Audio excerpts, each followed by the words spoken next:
Check, check. Hey, my mic is not on. My mic is not on.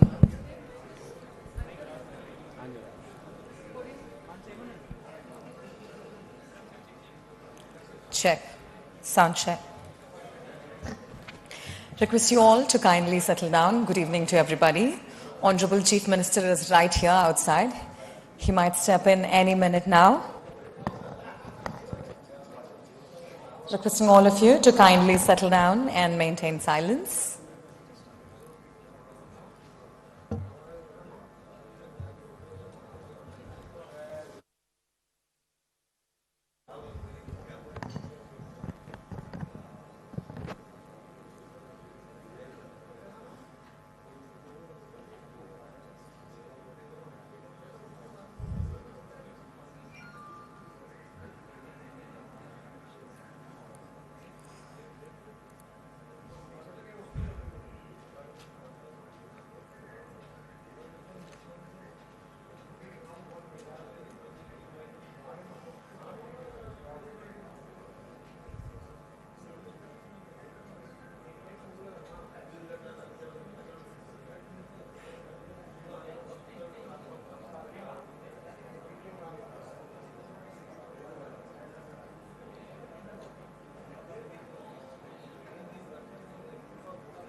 A warm welcome to the respectful Honorable Chief Minister of the State Telangana, Revanth Reddy Garu. Hearty welcome to you, sir. Can I request you all to welcome him with a round of applause, please?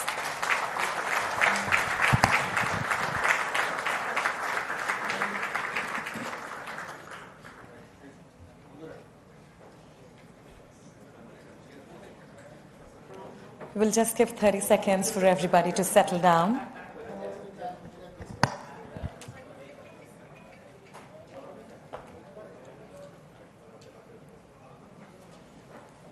We request everybody to kindly take your seats as we are about to begin the event.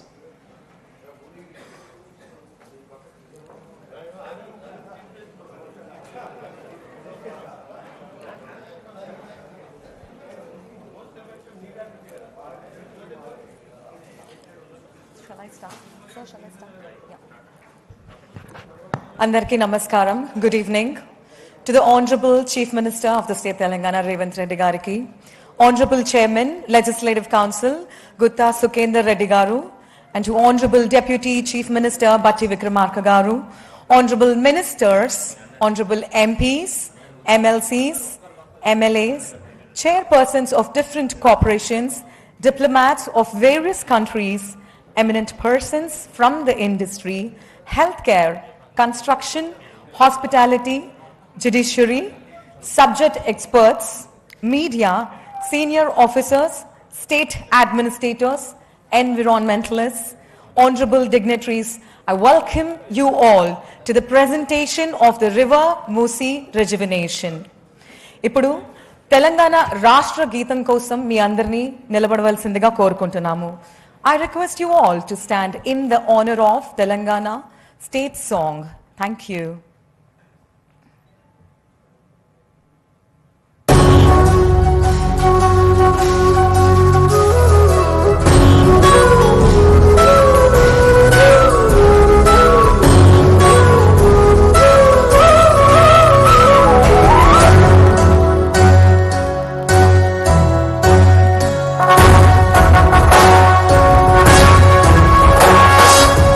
Jaya He Telangana Janani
కూర్చోవాల్సిందిగా కోరుకుంటున్నాం. We would also like to welcome the honorable speakers and all the dignitaries here. Thank you. Requesting everybody to kindly settle down.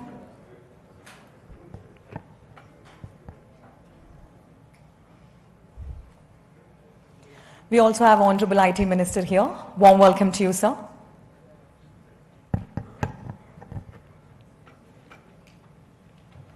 Yes. Hyderabad చరిత్రను మూసీ నది లేకుండా ఊహించుకోలేం. అనంతగిరి కొండల్లో పుట్టి హైదరాబాద్ నగరంలో 55 కిలోమీటర్ల పాటు ప్రవహిస్తుంది. నగరీకరణ వలన, కాలుష్యం వలన మూసీ నది యొక్క రూపం కంప్లీట్గా మారిపోయింది. అందుకే గౌరవనీయులు రాష్ట్ర ముఖ్యమంత్రి రేవంత్ రెడ్డి గారు తమ దూరదృష్టితో ఎలా అయినా మూసీ నదిని రెజ్యువినేట్ చేయాలని గొప్ప సంకల్పంతో ఉన్నారు. అందుకొరకు ఒక్కసారి గట్టిగా చప్పట్లు please. Thank you. I now would like to welcome the Special Chief Secretary Jayesh Ranjan Sir, Municipal Administration and Urban Development, onto the stage to set the context with a warm round of applause. Hearty welcome, sir.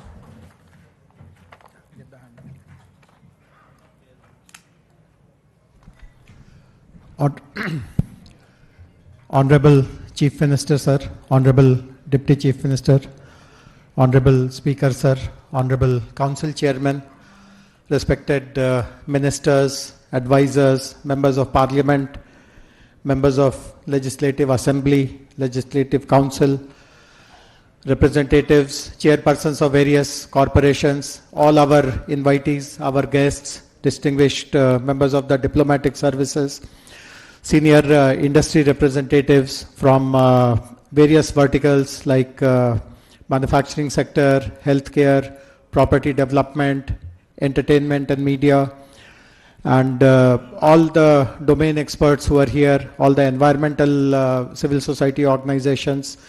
To every invitee, we are very, very grateful. This is one of its kind platform.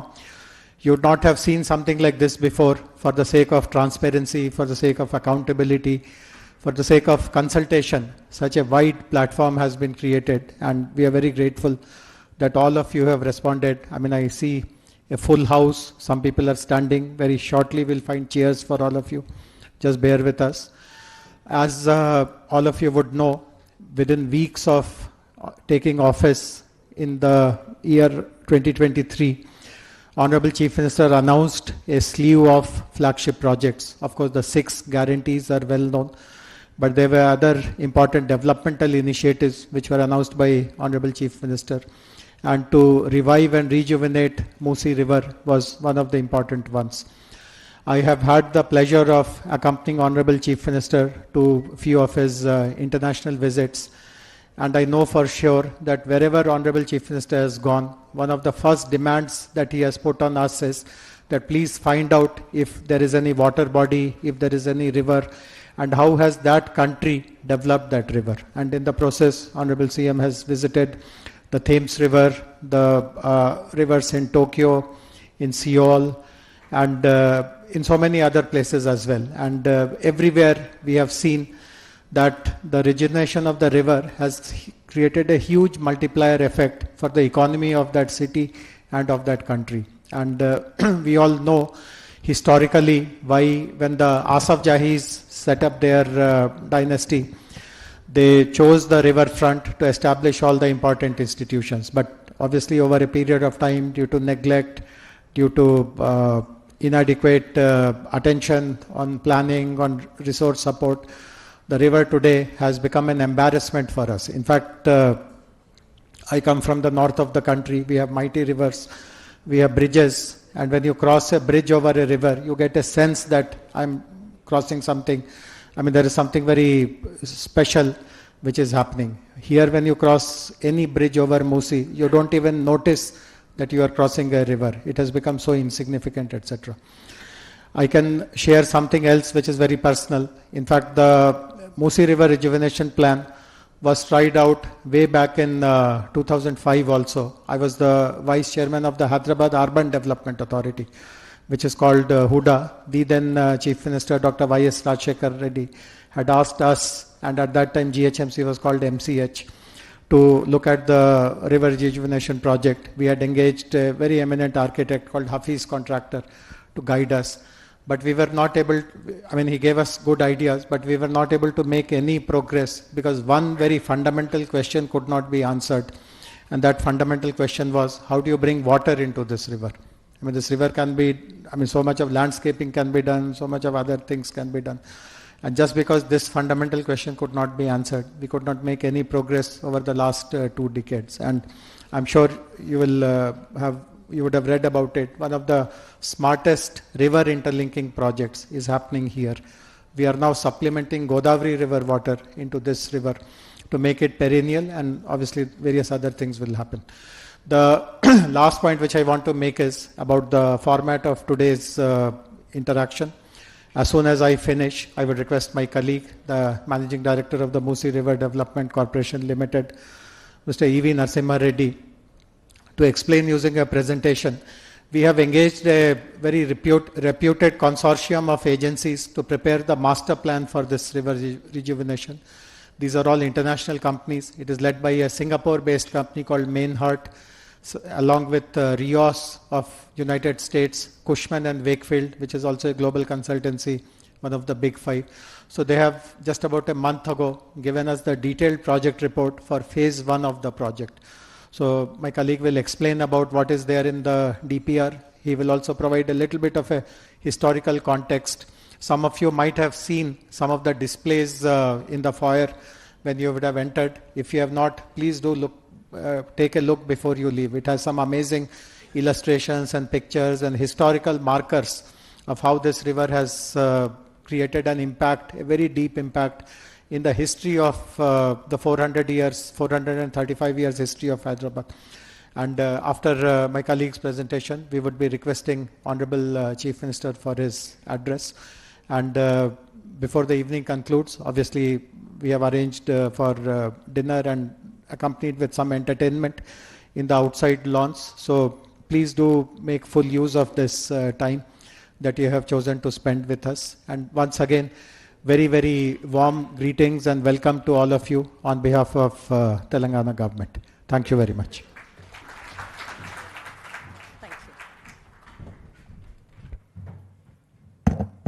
Ladies and gentlemen, I now request the Managing Director of MRDCL, E. Venkata Narasimha Reddy Garu, to present Riverfront Development Project to all of us. Hearty welcome, sir. May I request a huge round of applause to you for the Managing Director of MUSI, MRDCL. Good evening to all. Sir, with your permission, I will start the presentation, sir. Sir, as Special Chief Secretary was explaining what exactly the day is about.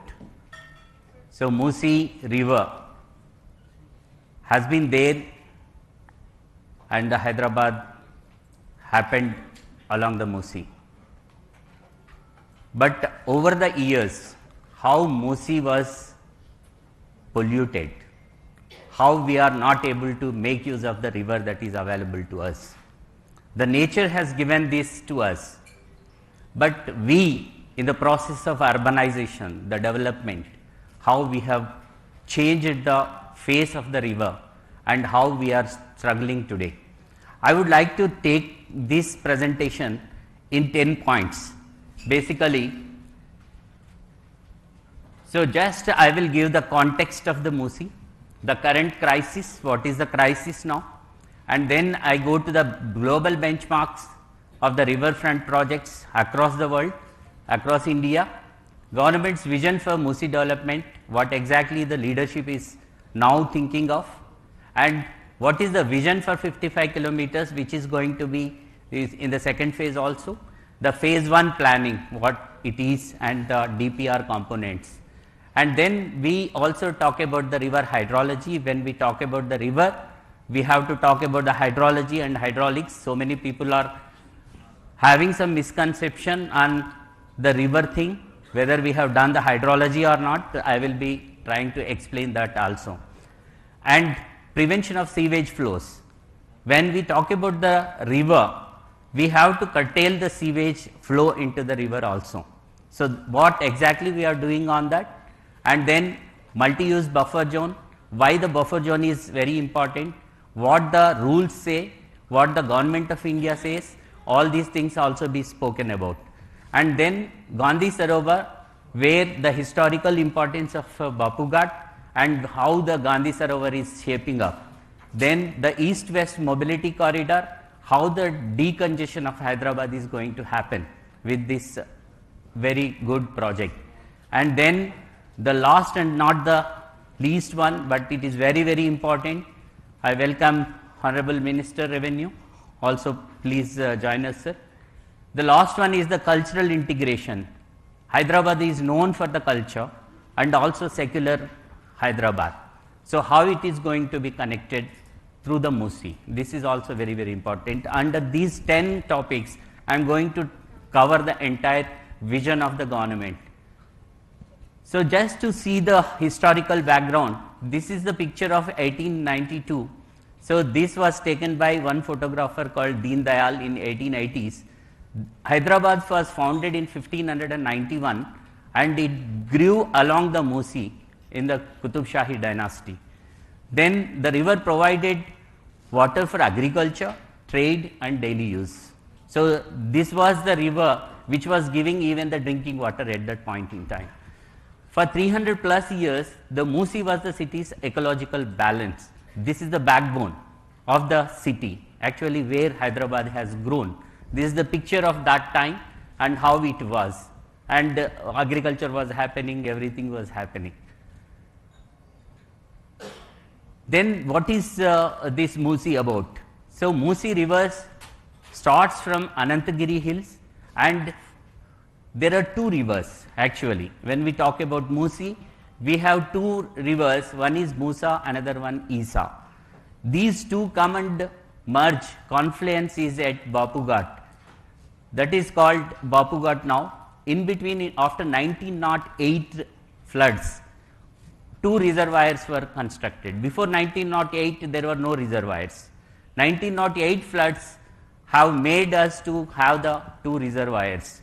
This is basically for the drinking water, not only for the drinking water, but flood control. That was the measure that was taken. Usman Sagar started in 1911 and constructed in 1920. This starts from Anantagiri hills and it flows up to 55 kilometers and reaches Usman Sagar. And another river called Isa, this starts in Pargi area and this starts and comes 49 kilometers and comes to Himayat Sagar. This was constructed and completed by 1927. So, 1920 and 1927 these two reservoirs were constructed and that was supplying the drinking water for Hyderabad as well. Then from there the MUSI now, if we take the ORR, outer ring road, 159 kilometers of outer ring road, where at Rajendra Nagar and Gandipet ORR, that is Narsingi Junction to Gaureli, this is the other place where exactly this is the Gaureli place. From here to here, this is 43 kilometers. And from here Usman Sagar and Himayat Sagar, if we take these two rivulets and the length if we add, this is 21 kilometers and this is 34 kilometers, makes total 55 kilometers. MUSI is coming from Anantagiri hills 55 kilometers up to Usman Sagar, again 55 kilometers of river, Isa and Musa, together MUSI coming up to this place. So, this is the entire Hyderabad place. And after that it flows towards Nalgonda and it links with the Krishna river. This is the tributary of the Krishna. So, it merges with Krishna river at Vadapalli in Nalgonda district. So, what is the crisis? How the MUSI is today? If you see at the MUSI, I have tried to show some pictures here. Musa Nagar location near Old City, encroachments in the buffer zone. See how after floods, how they are suffering. And location at Musarambagh bridge, lot of garbage, untreated sewage, everything is coming here. And at Chadarghat Causeway Bridge, solid waste dumping is also happening. Then, if we see Amberpet, I have taken some examples and just I am trying to show this. At Malakpet and at Musarambagh, there are 27 major nalas. I am not talking about the smaller nalas, but 27 major nalas join the Musi river without treatment. The treatment started some years back, but still lot needs to be done. Here I would also like to just show the video. Video please. The reality of the Musi. This is not just a river. This is the reality of the Musi today. Across Hyderabad, drainage channels discharge directly into the Musi, carrying untreated sewage every day. Plastic waste and toxic dumping have turned sections of the river into polluted drains. Chemical pollutants create thick layers of foam, a visible sign of contamination. Encroachments and unmanaged waste continue to choke the river's natural flow. What was once a flowing river now struggles under the weight of pollution. The Musi carries the waste of a growing city. Its condition today is a reminder that urgent action is needed.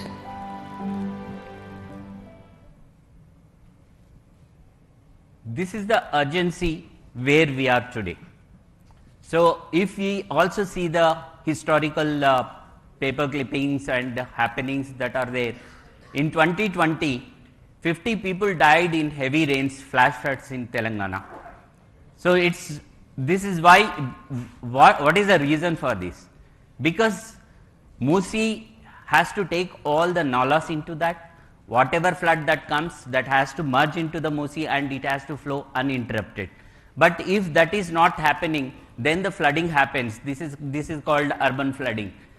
So, in urban flooding, the risks and infrastructure challenges are also there.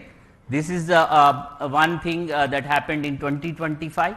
This 2 dead, 2 missing in rain related incidents, parts of city waterlogged, complete city waterlogged. And this is 1,000 plus families have to be displaced, heavy rain pounds Hyderabad, and location this is Shankar Nagar in 2020 and this is 2025 news item. Please video please. Hyderabad. Musi river overflowing, houses up. Person is Hyderabad going. battered by intense rainfall, plunging the city once again into chaos.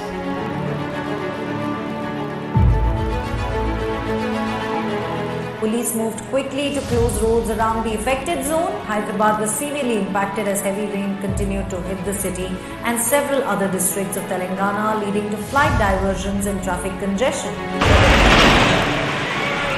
As the city's old city faces severe flooding, forcing hundreds to evacuate. Death toll has now gone up to 34.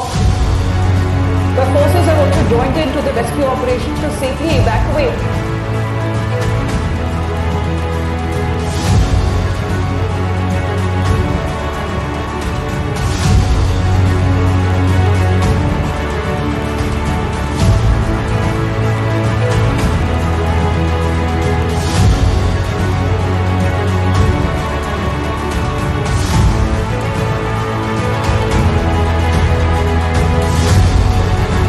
This is recent floods 2025.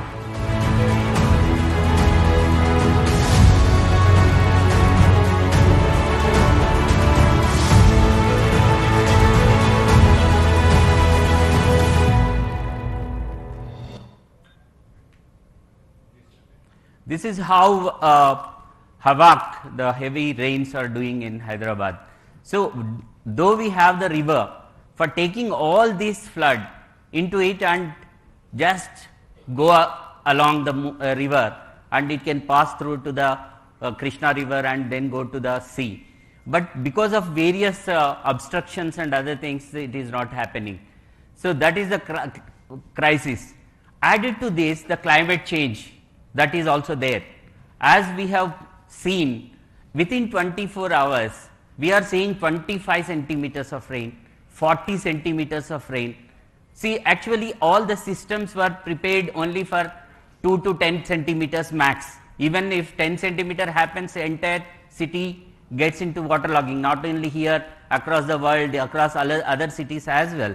But what needs to be done? When we are talking about MUSI, actually the MUSI project is not looking only about the MUSI cleaning. We are trying to do an integrated approach, the comprehensive approach for the entire city. In the coming slides, I will also be explaining what exactly the government is trying to do. So, global climate projections, if you see, South Asian cities face a 40% increase in extreme rainfall events by 2050.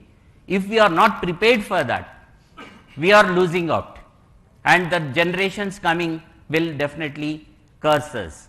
So, this is the time we have to cloud bust everything. If you see 2020 Hyderabad floods, 50 lives and 5,000 crores of economical loss. This is reported by the newspapers, and 200 to 300 mm, 20 to 30 centimeters of rainfall within 24 hours. So, this is where we are today. Therefore, every monsoon that passes without action, if we fail to take an action today, is a disaster we chose not to prevent. We have to prevent it. What needs to be done? That is what exactly the project is about. So, in light of these crises, the MUSI's revival is not a choice, it is a necessity, it is a compulsion. This is exactly where we are today. So, what we have done?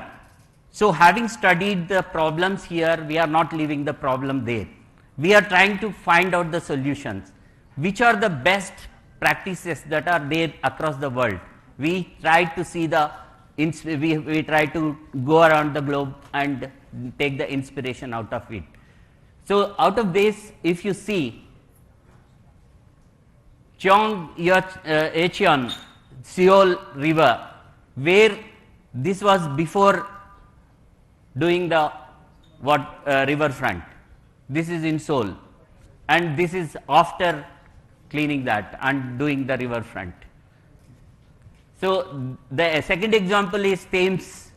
See the old Thames and the new Thames now, how the economy is growing around. Next, this is Sumida river in Tokyo, how it was, how it is today. And this is Singapore riverfront, how it is. Many of us probably have visited several of these places, but we never understood that how the river was, because now we are seeing this. We didn't know what happened in the historical thing. So, all these things are studied now, and Sabarmati riverfront even in India. Sabarmati, if you see the riverfront now in Gujarat, and this is Seine river, Paris. Several of us visited Seine and how it is today. Please play the video.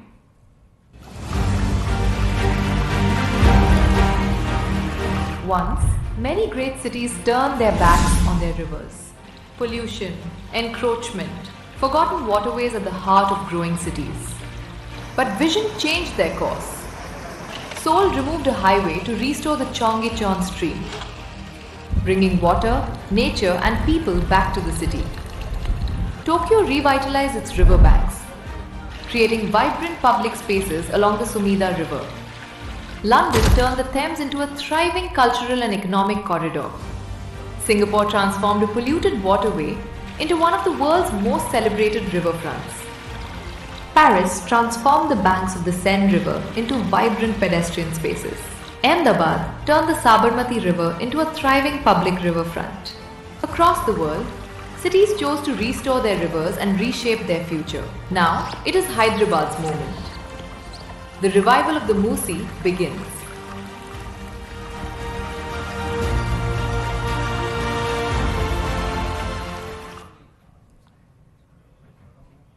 So, I spoke about the crisis, and we have also seen several places across the globe and what are the practices that they have taken up and how the rivers are now shaped up. And after seeing this, the leadership today is very committed to that. That is the reason a team led by Honorable Chief Minister himself has taken to the various places along with media. Let me also be very clear so that everybody can understand. And the cabinet colleagues of Sir and also the senior bureaucrats to study this. The vision leadership commitment, see Dubai, Singapore, London, Tokyo, all these places were visited by Honorable Chief Minister. And the teams were sent again to study what they have done, what we need to do for MUSI. Please play the video.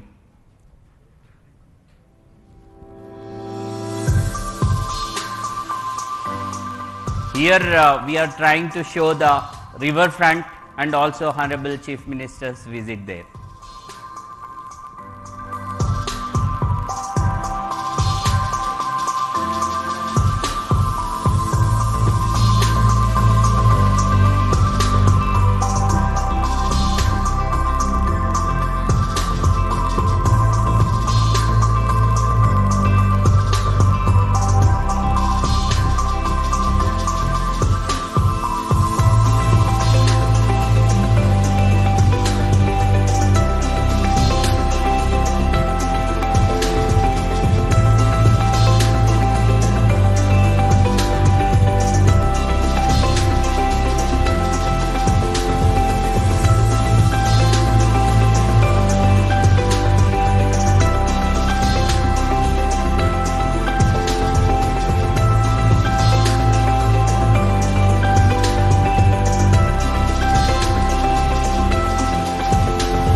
So these are all not the AI created, these are actuals, and Honorable Chief Minister visited that.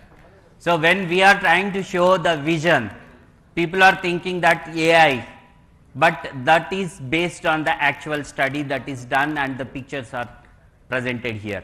I request all of you, while going back again, once again see, this is possible, but the commitment from the government, that also been shown.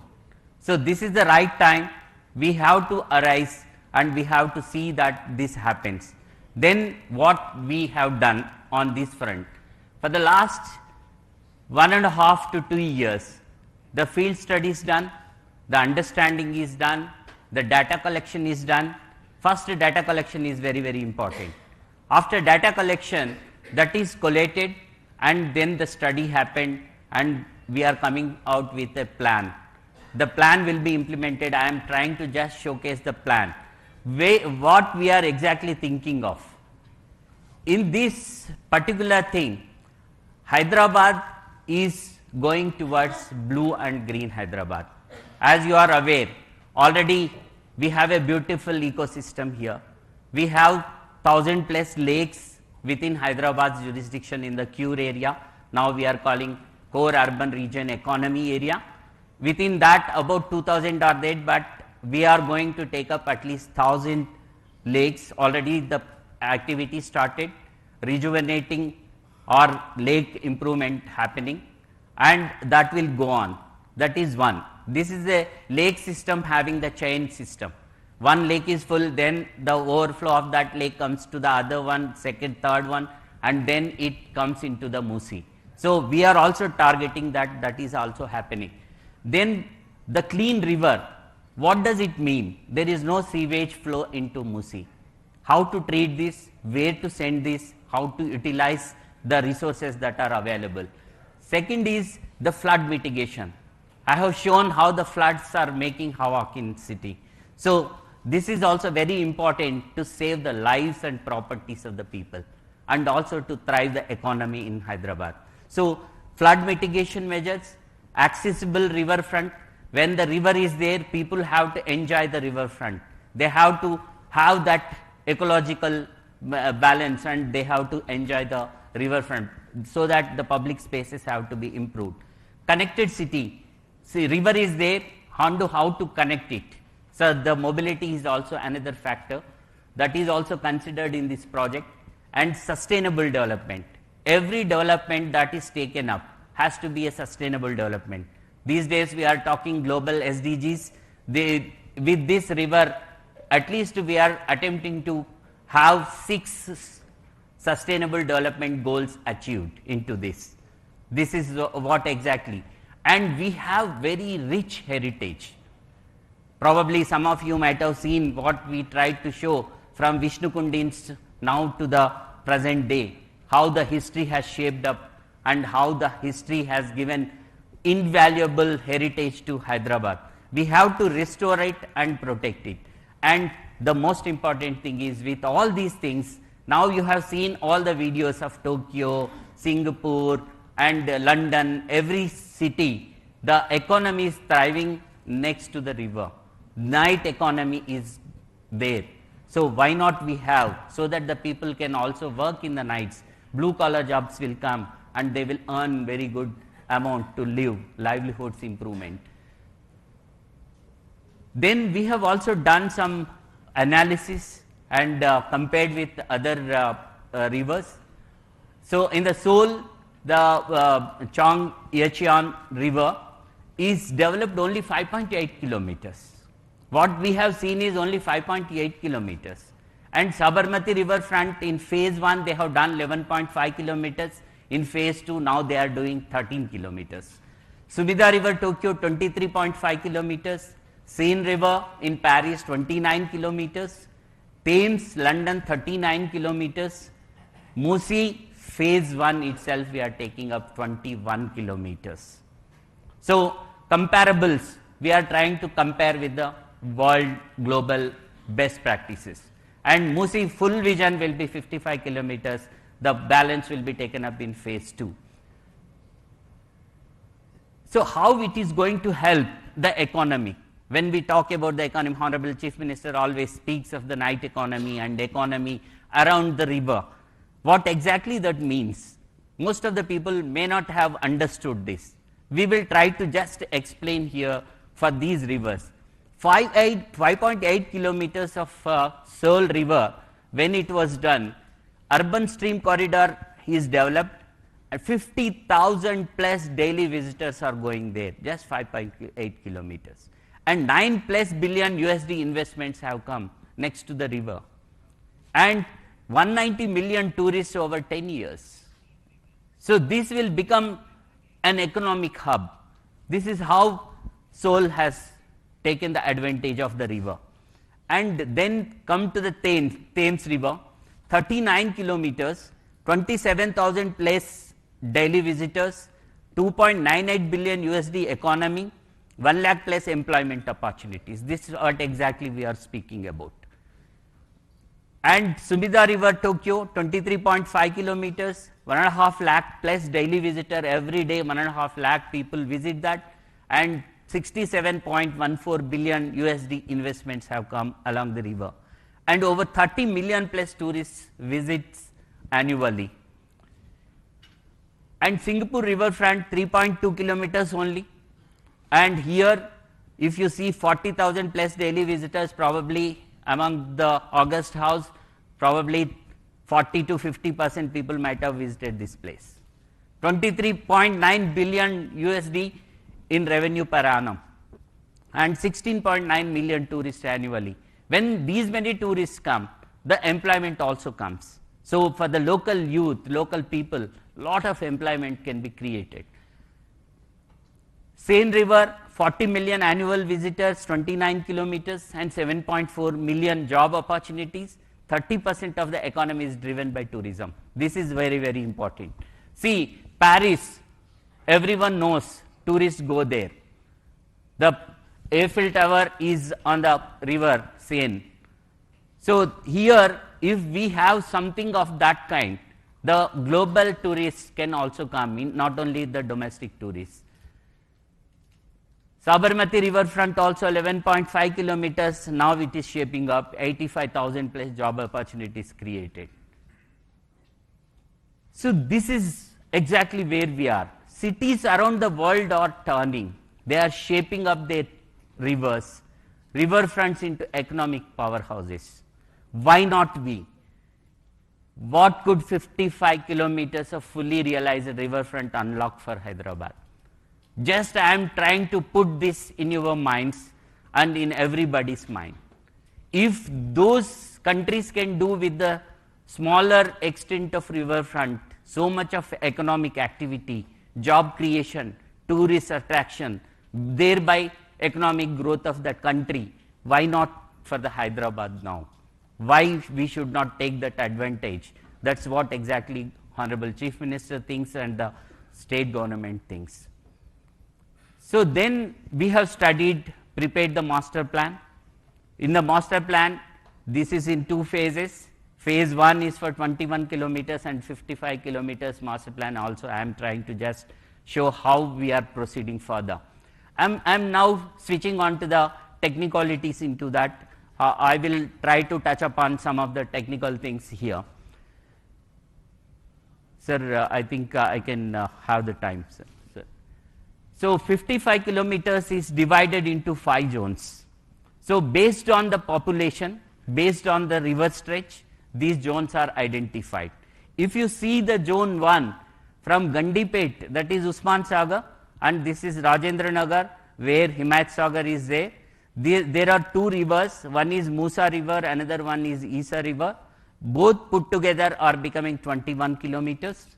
And thereafter, this becomes only single river called MUSI, and this flows in zone 2 up to Purana Pool 6 kilometers, and from Purana Pool to MGBS it is 4 kilometers, MGBS to Uppal 8 kilometers, and from Nagol on to Gaureli exit ORR on the east side is about 16 kilometers. So this entire stretch is 34 kilometers and this is 21. That's how it is 55 kilometers vision. So in this, why this is zoning is considered? This is the new development that is happening. This is the old development that happened in zone 2 and zone 3, and zone 4 is semi and now growing area, and this is again the future growth corridor, we can say. So having said this, we have engaged, Special Chief Secretary sir also mentioned, we have engaged the global consultants. Menhot is the main consultant. He is from the Singapore, having lot of projects done in Singapore, and the Rios is the designer. He is from that company is from the US, and Cushman and Wakefield is known for the general big 4 companies called consultants. They will work on the economic models and other things. And these 3 have become a consortium, and they have given the aggregate master planning for phase 1, and they are doing for the phase 2 as well. Master planning components, what are there in the master plan? Master plan is not just about the DPR. People several times have a misconception saying that DPR is the final thing, but first we need to have the master plan. Then out of that the DPRs can be generated. DPR, this master planning is already, as I said, data collection and data analysis, then the plan, then we go to the implementation. Now we entered into the planning plan stage, and planning is happening, and phase 1 is already completed. In this blue master plan, green master plan, blue master plan is protecting all the water bodies and making the water flow without any contamination. Green master plan improving the greenery along the MUSI and also in Hyderabad, because these days we also are experiencing drought conditions. Unless we target the greenery also, this is also very, very important. Then comes the land use master plan. When we talk about the river and riverfront, what kind of land use it can be, what we need to take up, that is also coming in this overall master plan. And wherever we have potential for the marquee projects, as we have seen in other videos of other countries, how the marquee projects have come, that enhances the economy of the state. And infrastructure master plan, when we talk about the roads, the connectivity, the bridges, etc., that come under this infrastructure, and the financial master projects. So some of the important projects, how they are going to have the leverage of the MUSI and how the economy goes.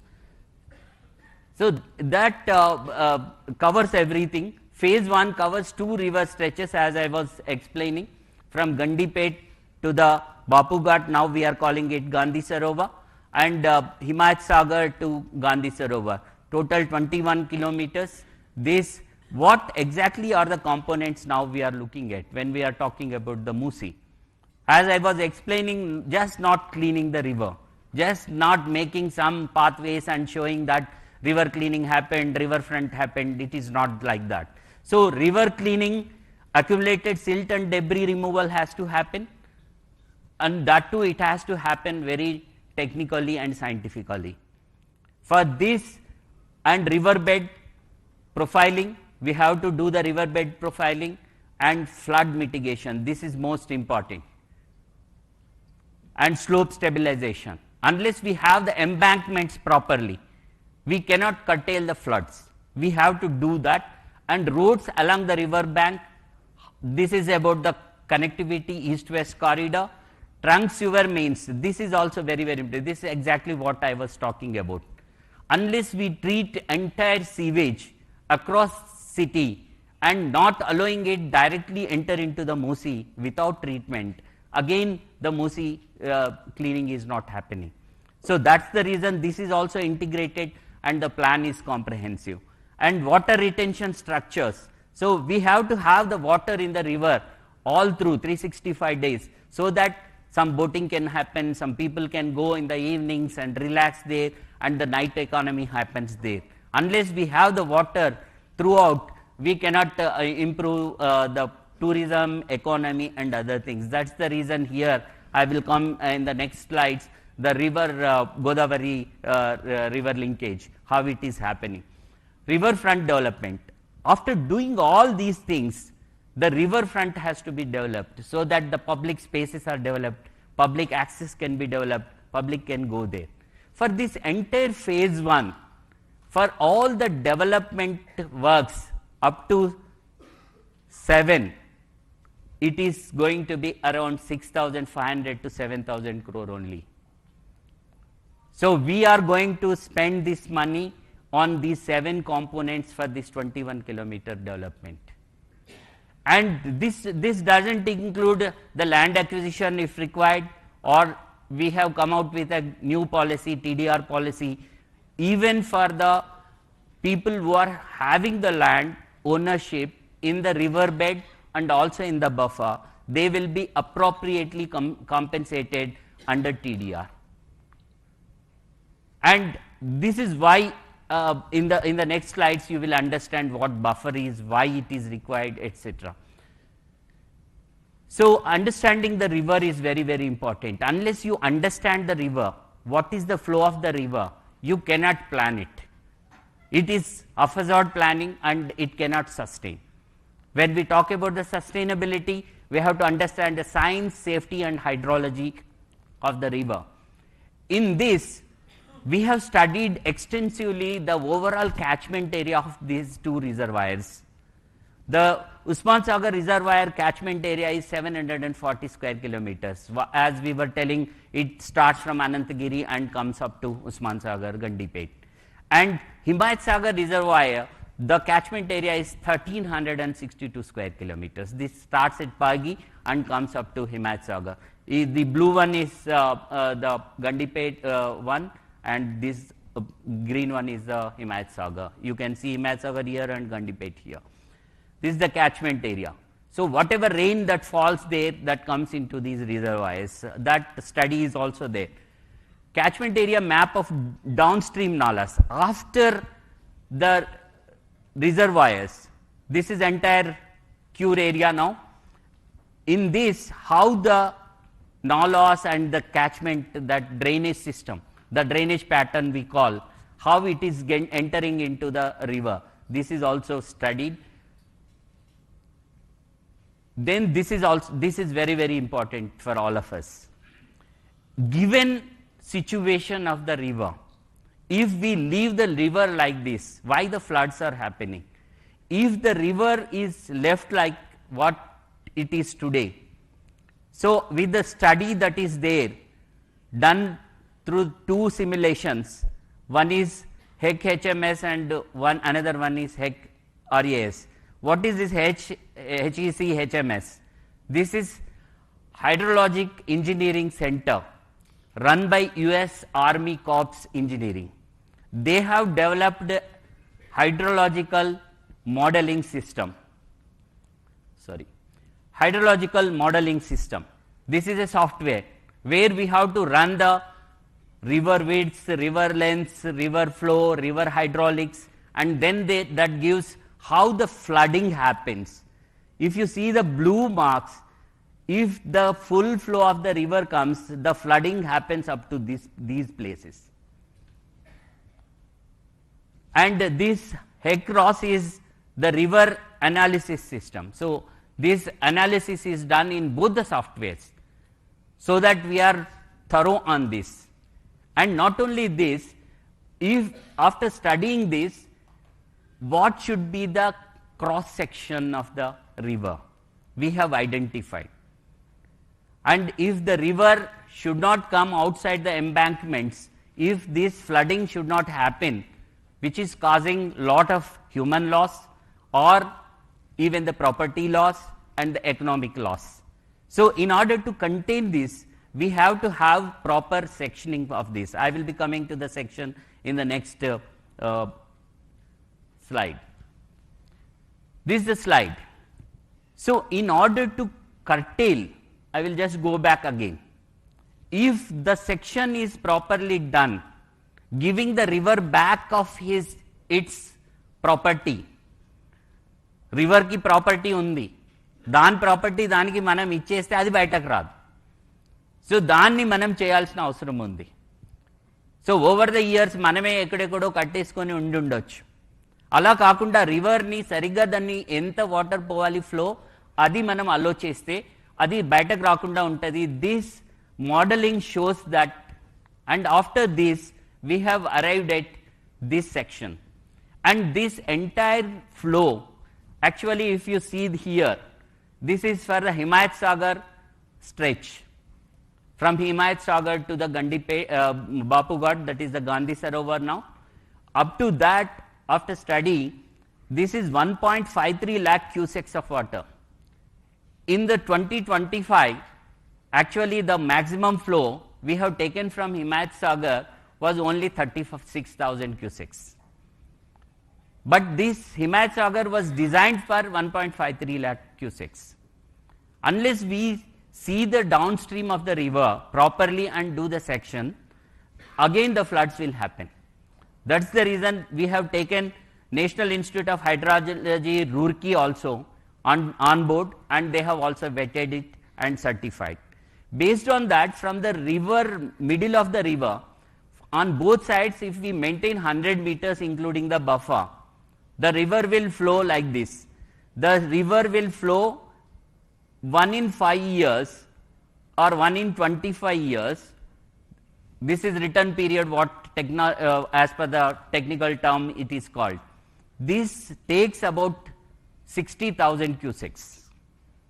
So whatever flood that happened in 25, 20, etc. can be arrested here only. But the upper promenade, if we see, that is called high flood level. This is the 520 meter. High flood level, this is about 124 meters. If we take this 124 meters also for the river, this is called river basin. So, if we factor this and do the embankment like this, in return period of 100 years, the water will not come outside. That is the study. That means in 1 in 100 years, 1% of chance, but 1% of chance also we cannot take with the river. That is the reason the section is decided with this, and rest is the buffer. On this buffer, the promenades are coming. This is called lower promenade, this is upper promenade. On one side within the buffer zone, we will be having a 6-lane 30-meter main road, and on the other side only the service road with 9 meters. Rest of it will be the most of it is the open spaces for the public. And we have also done for the second stretch. Of course, we have done for the entire MUSI, but I am just trying to show only these two stretches in the phase 1. This is a hydrology study for Usman Sagar up to Gandhi Sarovar. Here also you can see how the flood plain is, and after section how it will be. The section of this area is, the bottom width is 60 meters and the full flood level is 104 meters, this one, and rest of it is same. From middle we will be taking 100 meters both sides. So, complete within 200 meters, 1 in 100-year flood 26,300, but it can take easily 60,000 cusecs. Even if the cloud bursts are happening, climate change causes are there, then also this will take the entire flow only in the river. It will not spill over into the floodplain, not causing any damage to the. So, this is how the section will be.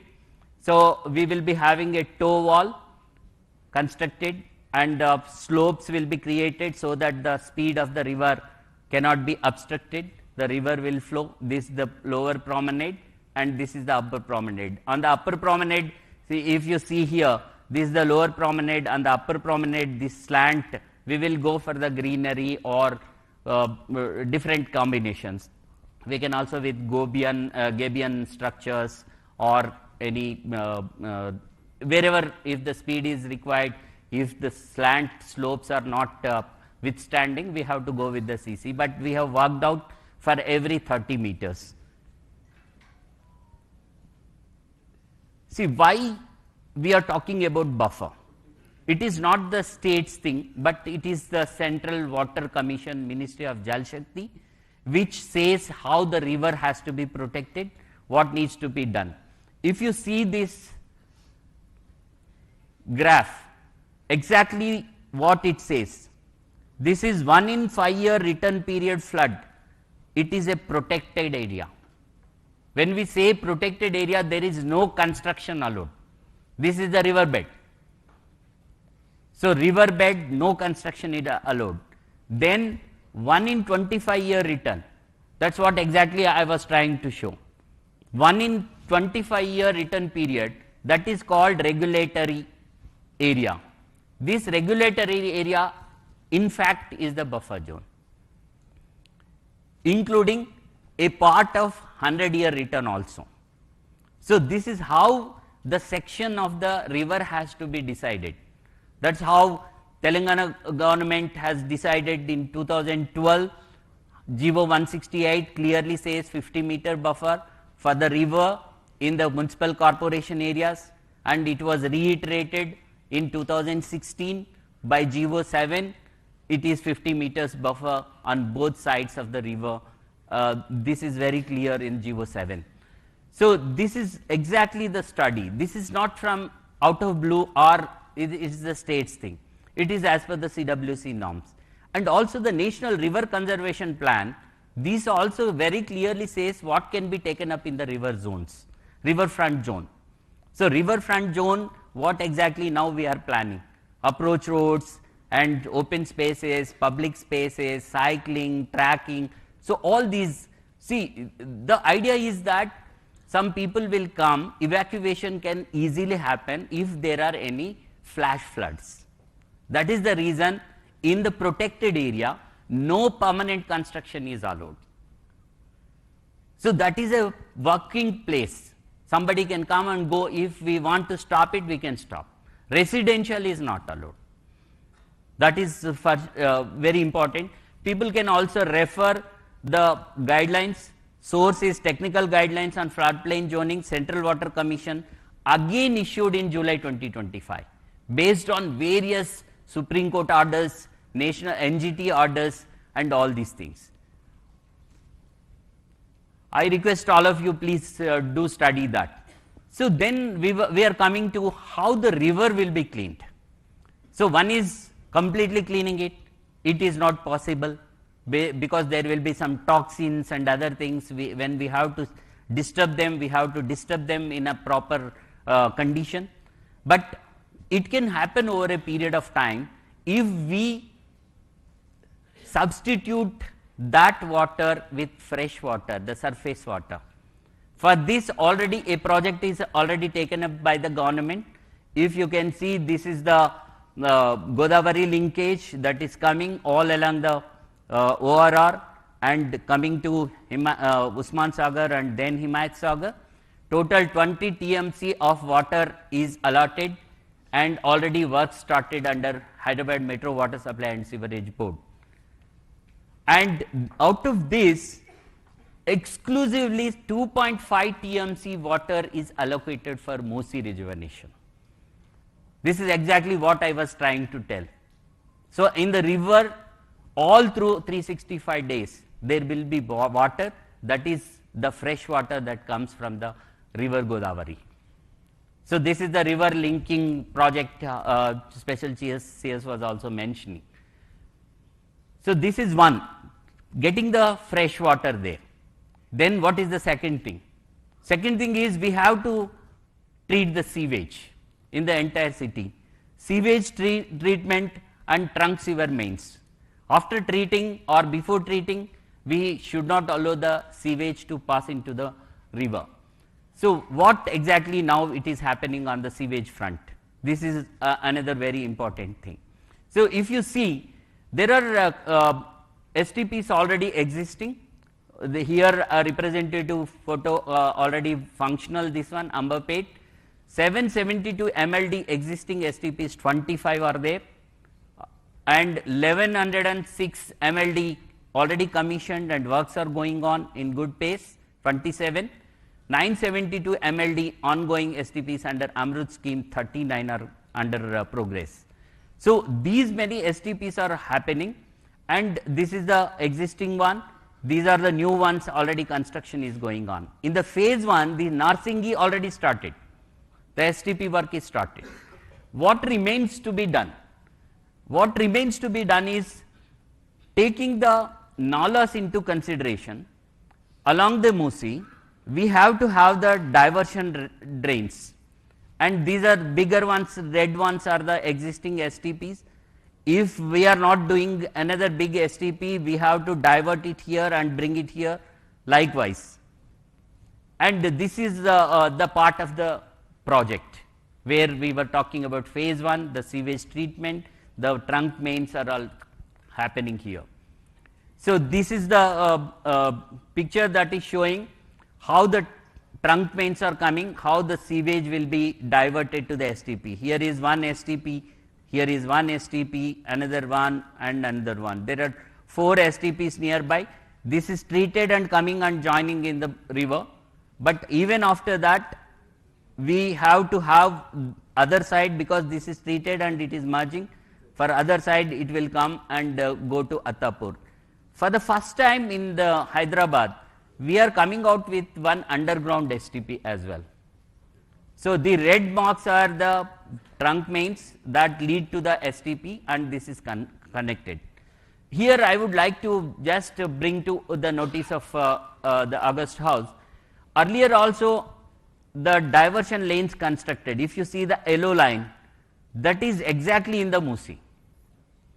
So if we construct something in the river itself, it will obstruct the flow of the river. So what we are doing as part of the project, we are shifting this also onto the river edge, that is into the buffer. So that the river, as I was telling, we have to give the river what it is supposed to be having. So ఆ రివర్ని అట్లానే flow అవ్వడానికి మనం ఇవ్వాల్సిన అవసరం ఉంది, దానికి ఏ abstraction ఉండకూడదు. So అది కూడా ఈ ప్రాజెక్ట్లో పెట్టడం జరిగింది. Then another very big decision taken by Honorable Chief Minister and the Cabinet Government is that, okay, now we are planning to have the STPs fully functional and diverting all the sewage into the STPs and treating it. Why not we treat tertiarily? The tertiary treatment has to happen. Then use that water. We are bringing Godavari water, Krishna water, all about 200 plus 300 plus kilometers with spending so much of money. That is for drinking water purpose. Whereas the sewage is just left like that. If you see the Singapore model, there they call P water. That is a treated sewage water that is utilized for various purposes. Why not we use? That is exactly the project is talking about. This is also factored now.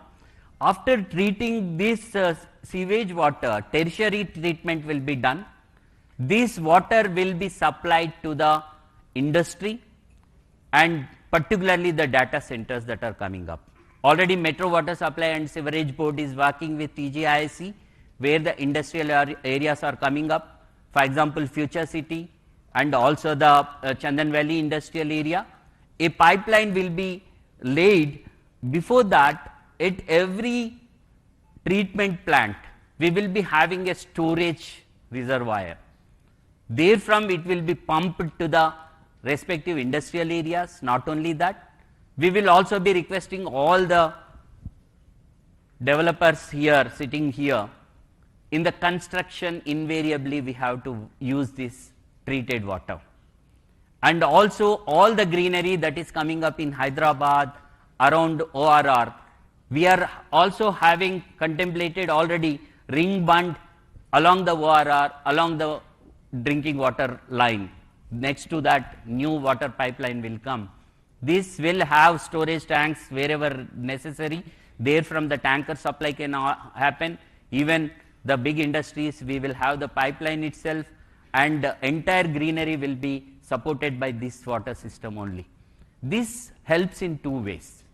One is reducing wastage of drinking water all the way we are bringing from Godavari and Krishna. That can be utilized effectively for the drinking water purposes.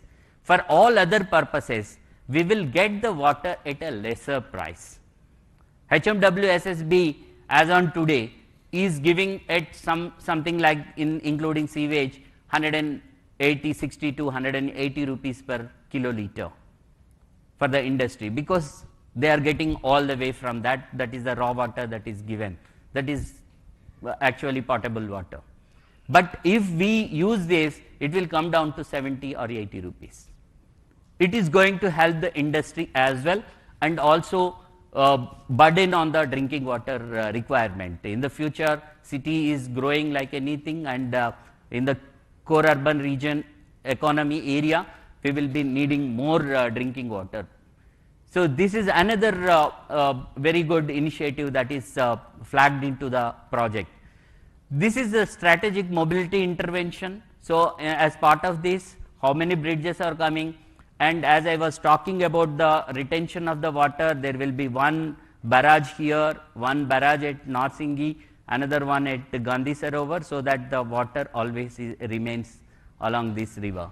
And this can enhance the tourism, enhance economy, enhance activity, and also the everything in this particular area. Total 14 number of bridges, out of which about 9 are new proposals, 5 are old upgradation. As you are aware, some of them are low-lying causeways which needs to be uplifted. That is also being taken up under this. This is entire costing, as I was showing, This is within the 6,500 to 7,000 crore. So this is riverfront and public recreation spaces. So as I was talking about how the buffer zone will be used, restoring MUSI and reconnecting the people. MUSI has to be connected to the people. They are the important stakeholders into the entire project. See some of the renderings: continuous public promenades, roads and cycle tracks for improved mobility, recreation spaces. So this is exactly as per the section I was talking, the river section, whatever pictorial proposal is shown now, the images shown now are to the scale actually. As per that only this planning has happened. These are the public amenities. Please play the video.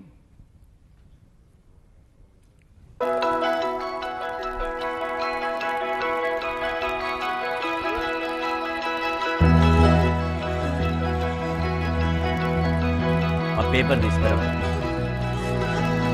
Sridhar box sir, paper is sir this तरफ.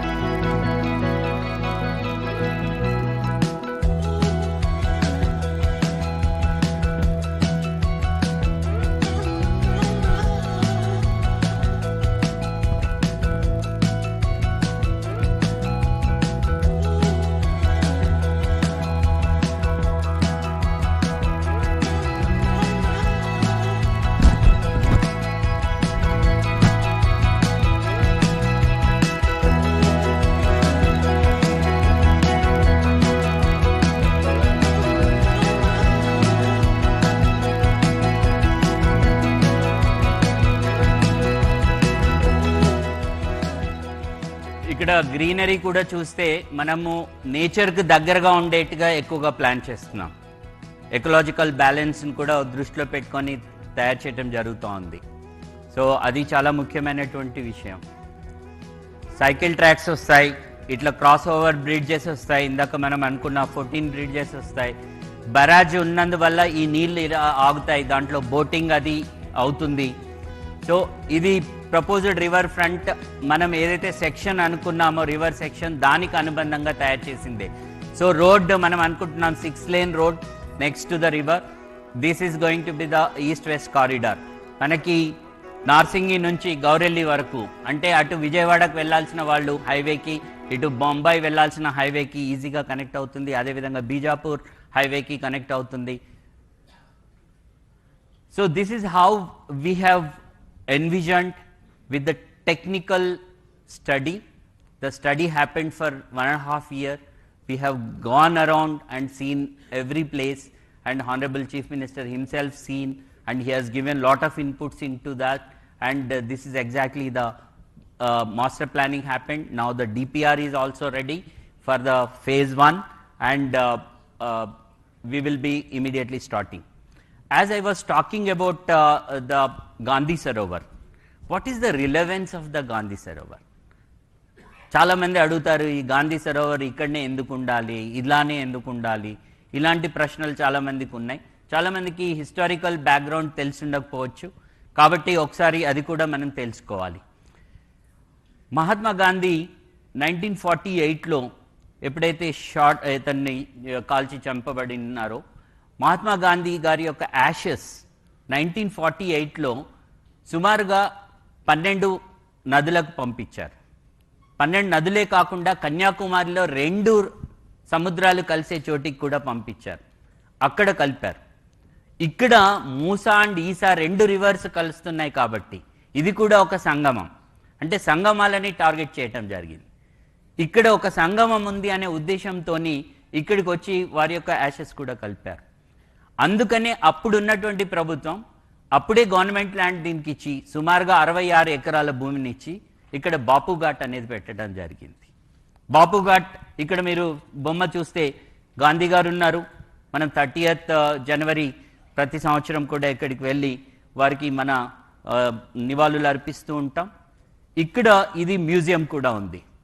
కానీ దీన్ని ఇలానే వదిలేస్తే గాంధీయిజంని ఎలా మనం promote చేస్తాం? మనకు already హిస్టారికల్గా ఈ ప్లేస్ ఉంది, ఇక్కడ మూసా రివర్ అండ్ ఈసా రివర్ వచ్చి ఇక్కడ కలుస్తూ ఉన్నాయి.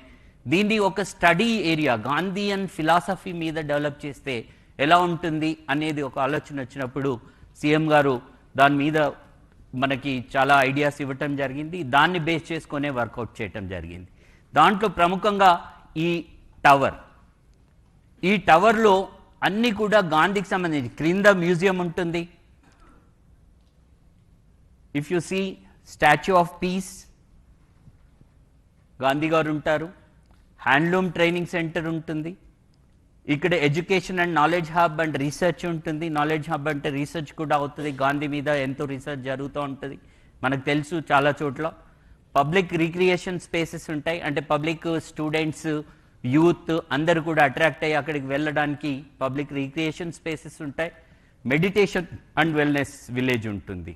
Meditation is also very very important and for the well being of the children. ఇప్పుడు ఉన్నటువంటి స్ట్రెస్కి ఇక్కడ అవి కూడా క్రియేట్ చేయడం, అట్లాగే ఒక మ్యూజియం క్రియేట్ చేయడం జరుగుతుంది. ఇవి ఎలా వస్తాయి అంటే దీంట్లో ఈ రకంగా గాంధీ మ్యూజియం వస్తుంది. వ్యూయింగ్ ప్లాట్ఫామ్స్ పైకి మనం ఎక్కినట్లయితే మొత్తం సిటీ కనబడుతుంది, వ్యూయింగ్ ఉంటుంది, గాంధీ ఉంటారు. ఈ పైన వెళ్ళిన చోట ఇక్కడ నుంచి మనం గాంధీ గారితో ఫొటోస్ కూడా తీసుకునే అవకాశం ఉంటుంది. కల్చరల్ అండ్ ఎగ్జిబిషన్ స్పేసెస్ కూడా ఉంటాయి. ఎవరైనా కల్చరల్ అండ్ ఎగ్జిబిషన్స్ అందులో చేయాలంటే గాంధీకి సంబంధించి arts, performance arts etcetera. And research centre. ఇదే కాకుండా బేసిక్గా ఇప్పుడు మనకు లిటరరీ ఫెస్టివల్స్ అవుతూ ఉంటాయి, బుక్ ఎగ్జిబిషన్స్ అవుతూ ఉంటాయి. అవి ఎక్కడెక్కడో అవుతూ ఉంటాయి. ఎక్కడో ఓపెన్ స్పేస్లో పెద్ద గుడారం లాంటిది వేసేసి మనం చూపిస్తూ ఉంటాం. ఇక్కడ ఆ స్పేసెస్ క్రియేట్ అయితే ఇది ఒక హ్యాపెనింగ్ ప్లేస్ అవుతుంది. So that is the whole idea.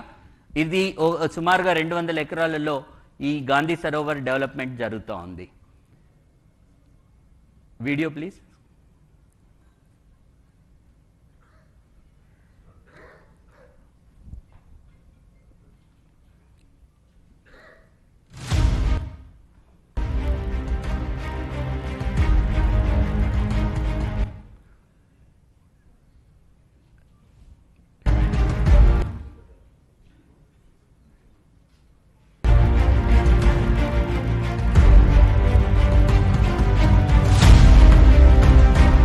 Sound తగ్గి. ఇక్కడ చూసినట్లయితే మూసా ఈసా రివర్ వస్తుంది. ఈ రోడ్లు ఏవైతే ఉన్నాయో ఈస్ట్ వెస్ట్ కారిడార్, సారీ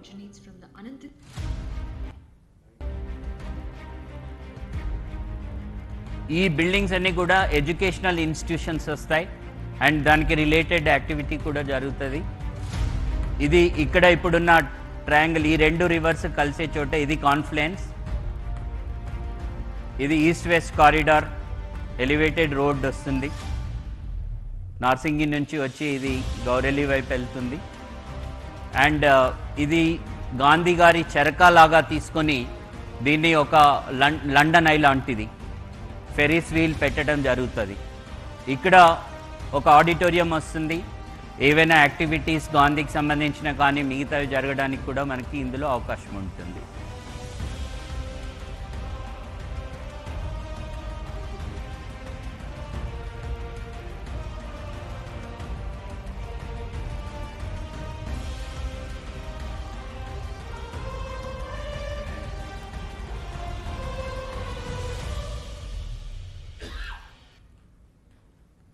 ఇది సుమారుగా 100 మీటర్స్ ఉంటుంది. గాంధీ గారి విగ్రహం దానికి ప్రపోర్షనేట్గా సుమారుగా 123 ఫీట్లు ఉంటుంది. సో దాని ప్రకారం ఇది చేయటం జరుగుతుంది. సో ఆల్రెడీ దీని డీటెయిలింగ్ కూడా అయిపోయింది. ప్రతి ఫ్లోర్లో ఏమొస్తుంది, ప్రతి లెవెల్లో ఏమొస్తుంది కూడా తీసుకోవటం జరిగింది. సో నెక్స్ట్ వస్తే డీకంజెస్టింగ్ హైదరాబాద్లో మనం హైదరాబాద్ గుండా వెళ్ళాలంటే, లోపల నుండి ఉన్నటువంటి రోడ్లలో వెళ్ళాలంటే ట్రాఫిక్ ఇబ్బందులు ఎదురవుతున్నటువంటి సందర్భంలో మరి alternate so many roads already మనం ప్లాన్ చేసాం, హెచ్ఎండిఏ నుంచి కానీ జిహెచ్ఎంసి నుంచి కానీ వీటన్నిటికన్నా ముఖ్యంగా మనకు రివర్ వెస్ట్ నుంచి ఈస్ట్కి ఫ్లో అవుతూ ఉంది.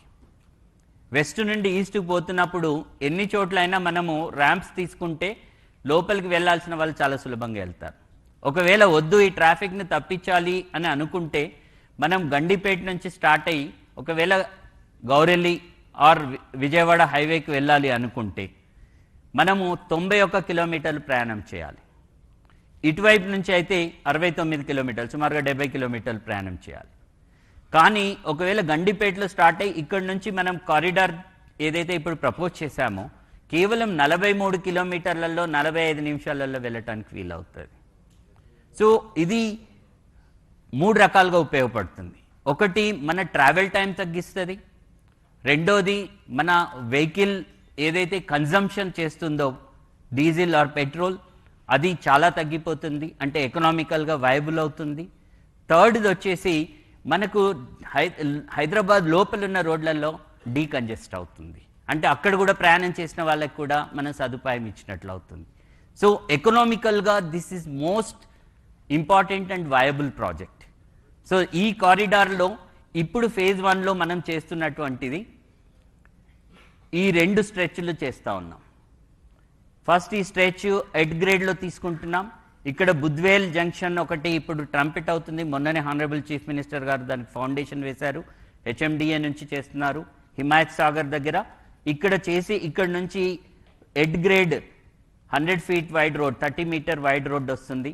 ఇక్కడ నుంచి నార్సింగి దగ్గర నుంచి కూడా 100 మీటర్. ఇది నార్సింగి దగ్గర నుంచే కాదు, దానికన్నా ముందు గండిపేట వరకు వస్తుంది. ఈ గండిపేట నుంచి అది ఇటువైపు ఈ హైవే ఏదైతే మనకు కనబడుతూ ఉందో ఈ highway goes to Vikarabad and also Bijapur. So ఈ హైవేకి కూడా ఇది కలుస్తుంది. అది కూడా ఇప్పుడు వైడనింగ్ అవుతుంది, ఇక్కడ కలుస్తుంది. తర్వాత హైటెక్ సిటీ వెళ్ళాల్సిన వాళ్ళు ఇప్పుడు ఏదైతే నియోపోలిస్ వస్తూ ఉందో ఇక్కడ నుంచి ఒక ఆమ్ మనకి శంకర్పల్లి రోడ్డు కలుస్తుంది. దానివల్ల నియోపోలిస్ పోవటం కూడా సులభం అవుతుంది. సో కంప్లీట్గా డీకంజెషన్ అండ్ కనెక్టివిటీ దీంట్లో తీసుకున్నటువంటి అదర్ ఆస్పెక్ట్. ఇది ఫేజ్ 1లో ఇక్కడి వరకు కంప్లీట్ అయిపోయిన తర్వాత దీన్ని యొక్క అలైన్మెంట్ కూడా కంప్లీట్ అయింది. దీని యొక్క DPR కూడా సపరేట్గా రెడీ అవుతుంది. అది నెక్స్ట్ ఒక 1 మంత్లో రెడీ అవుతుంది. ఆ తర్వాత దీన్ని మనం ఏదైతే ORR ఉందో express way, 8 lane express way, దాన్ని ఎలాగైతే మనము TOT పద్ధతిలో చేశామో దీన్ని కూడా అదే పద్ధతిలో చేయాలని చెప్పేసి ఆలోచించడం జరుగుతూ ఉంది. దానికే మన కుష్మన్ అండ్ విక్ఫీల్డ్ వాళ్ళు కూడా దానికి ఏ రకంగా ఫైనాన్షియల్ మోడలింగ్ చేయాలి కూడా వాళ్ళు చేస్తూ ఉన్నారు. Please run the video.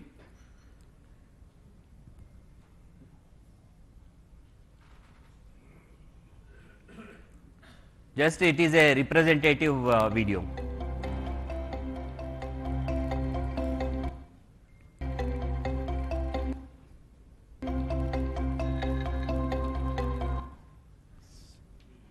Slow in.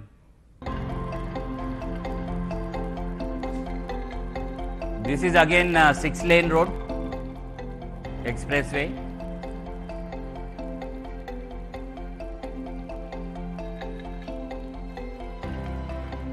This connects all these highways.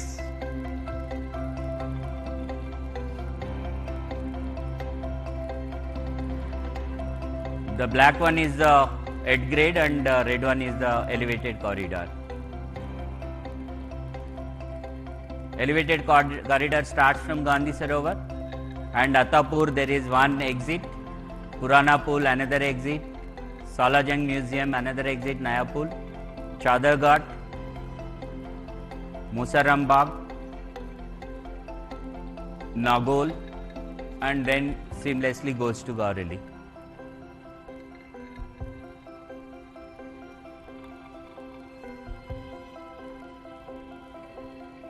This is the left pavement road and this is the right pavement road. This is the MUSI cross section. Purana Pool Bridge, how the exits are going to come. The previous one was at MGBS over the metro line. This reduces not only the travel time but, as I said, economically viable for the public at large, and this is how it is going to be. Next. So exactly this decongestion, mobility, all these things are spoken about in this project. And coming to the next very, very important thing, what is that? As I was telling, the forefathers have given us a great heritage. We have to protect that heritage and we have to take the leeway of that heritage. So heritage tourism, most of us visited Italy, France or any other European country. Whenever we go around the monuments, we go around the heritage structures and we say wow. But when we have the same thing in Hyderabad, why not we improve it? Why not we attract the global people here? Look at that. So these are some of the heritage structures that are there. మన దగ్గర ఉన్నటువంటి చాలా అమూల్యమైనటువంటి heritage ఎప్పుడో Qutub Shahi time నుంచి కట్టినటువంటివి. Qutub Shahi Tomes ఉన్నాయి, మనకి తారామతి బారాదరి ఉంది, మనకి పురాణాపూల్ దగ్గర గవర్నమెంట్ సిటీ కాలేజ్, ఇది బ్రిటిష్ రెసిడెన్సీ అంటారు, ఆల్రెడీ దీన్ని ఇంప్రూవ్ చేయడం జరిగింది. హైకోర్టు ఉంది, మనకి ఉస్మానియా జనరల్ హాస్పిటల్ ఉంది, మక్కా మస్జిద్ ఉంది, చార్మినార్ ఉంది. మనము పురాణాపూల్ దగ్గర దిగితే 2 నిమిషాలలో మక్కా మస్జిద్కి వెళ్ళొచ్చు, చార్మినార్ చూడడానికి వెళ్ళిపోవచ్చు. సో మొబిలిటీతో పాటు వీటిని కూడా ఇంప్రూవ్ చేయటం స్టార్ట్ అయింది. ఆల్రెడీ మనము వరల్డ్ మాన్యుమెంట్స్ ఫండ్ ఇండియాతోని ఒక అగ్రిమెంట్ కూడా చేసుకోవటం జరిగింది. ఆల్రెడీ ఒక 5కి వాళ్ళు స్టడీ చేసి మనకి ఇవ్వడం జరుగుతుంది. మిగతావి కూడా ఈ మధ్యనే thanks to the industry leaders, they have come forward, they have done a meeting and they said they will also adapt. We are going with a policy called Adapt a Monument. That policy, I request each one of you please study. That will be available online with the tourism department and also QQSUD, Kuli Qutub Shah Urban Development Authority. So not only these, but wherever we have any of the heritage structure, that will be definitely be taken up for development. So not only this, but what else can be done? We can also, Hyderabad is known for the secular city. So just we have identified some of the important relevance along the MUSI. MUSI పక్కన ఉన్నటువంటి పురాతనమైనటువంటి ఒక కట్టడం కూడా చూడడం జరిగింది. ఇది మంచిరేవులలో ఒక టెంపుల్ ఉంటుంది, వీరభద్రస్వామి టెంపుల్ అని. ఇది సుమారుగా 800 సంవత్సరాల చరిత్ర కలిగిన టెంపుల్. ఈ టెంపుల్ని కూడా ఇంప్రూవ్ చేయాలి, మూసి పక్కనే ఉంటుంది. సో దీన్ని కూడా ఒక సెక్యులర్ ప్లేస్ లాగా అందరికీ, అంటే టెంపుల్ డెవలప్ చేయటం. మనకు మక్కా మస్జిద్ ఉంది, అక్కడ మళ్ళీ మనకు రివర్ ఫ్రంట్ డెవలప్మెంట్లో భాగంగా ఒక మాస్క్ కూడా మస్జిద్ తీసుకురావటం. తర్వాత ఇక్కడ గురుద్వారా, మనకి గౌలిగూడ ఆ ప్రాంతంలో చాలామంది మనకి గురుద్వారా వెళ్ళే వాళ్ళు ఉన్నారు, సిక్స్ ఉన్నారు, కమ్యూనిటీ ఉంది, అది టేకప్ చేయటం. నాగోల్ ఒక చర్చ్. సో సెక్యులర్ కనెక్ట్ కూడా, అంటే Musi is not only a river, but the river that connects the heritage, culture, tourism and also the secular things. So these are the plans already in place. In phase 2 we will also be taking up all these three. In the phase 1, because this development already started, we are trying to integrate this into the development process. So these will also be simultaneously be taken up. So sir, this also I request Honorable Chief Minister to consider. Let us go with the secular model of the city, sir. So this is how the entire planning happened. The DPR is ready.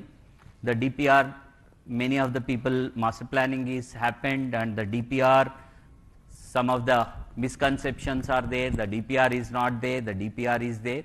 This is the first consultation that is happening, and this will also be available online next week. We are doing the final vetting into this, and we will place it for the feedback, suggestions. So this is where exactly we are talking about. Every great river transformation was built on collective will. The collective will is very, very important. Please get into that. And I request all of you to come join us in turning this vision into reality. ఈ విజన్ని రియాలిటీకి తీసుకెళ్లడానికి మీరందరూ మాతో కలిసి పనిచేయాలని చెప్పేసి ప్రత్యేకంగా కోరుతా ఉన్నాం. So as I was mentioning, అందరూ దయచేసి మీ యొక్క ఫీడ్బ్యాక్ సజెషన్స్ ఇప్పుడు మా ఆలోచన ఏముంది అనే దాంట్లో డిపిఆర్ని ఫర్మప్ చేస్తూ ఉన్నాం. దాంట్లో తప్పకుండా మీరు ఇచ్చే సజెషన్స్ని సూచనల్ని తీసుకొని దాంట్లో తప్పకుండా మేము ఇన్కార్పొరేట్ చేస్తాం. This is the website. ఈ క్యూఆర్ కోడ్ కూడా చేయొచ్చు. ఈ వెబ్సైట్ ద్వారా మీరు సజెషన్స్ అండ్ మీ ఫీడ్బ్యాక్ ఇవ్వాల్సిందిగా కోరుతా ఉన్నాను. Thank you so much. Thanks for listening to me patiently.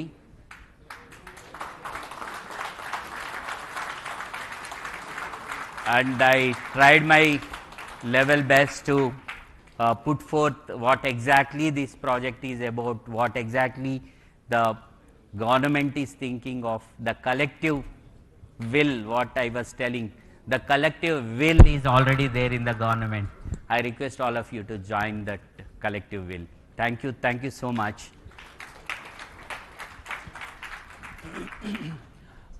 Now, in another 1-2 minutes, Honorable Chief Minister will give his views, thoughts, and address the August gathering. Thank you very much.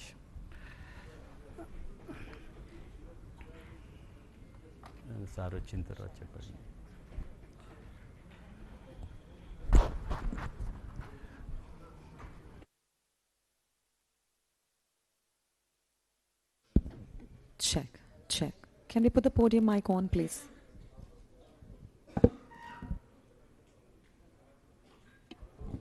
All the lights on.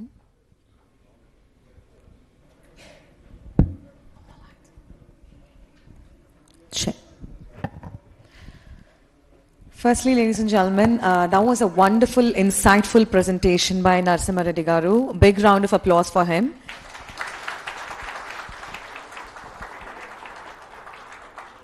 Not only did he ensure to cover everything about damage control, cutting edge technology, infrastructure, but he's also ensured to cover a secular model. Sir, thank you very much for the patience and to taking us all through this one. Yes. ఇప్పుడు హైదరాబాద్ నగర చరిత్రకు మరియు తెలంగాణ రాష్ట్ర భవితకు కొత్త దిశను చూపిస్తున్న Honorable Gauruniyulu Rashtra Mukhyamantri Revanth Reddy Garni Vedik Midiki ఆహ్వానిస్తున్నాము to address the gathering. Hello sir, hearty welcome to you. Big round of applause please.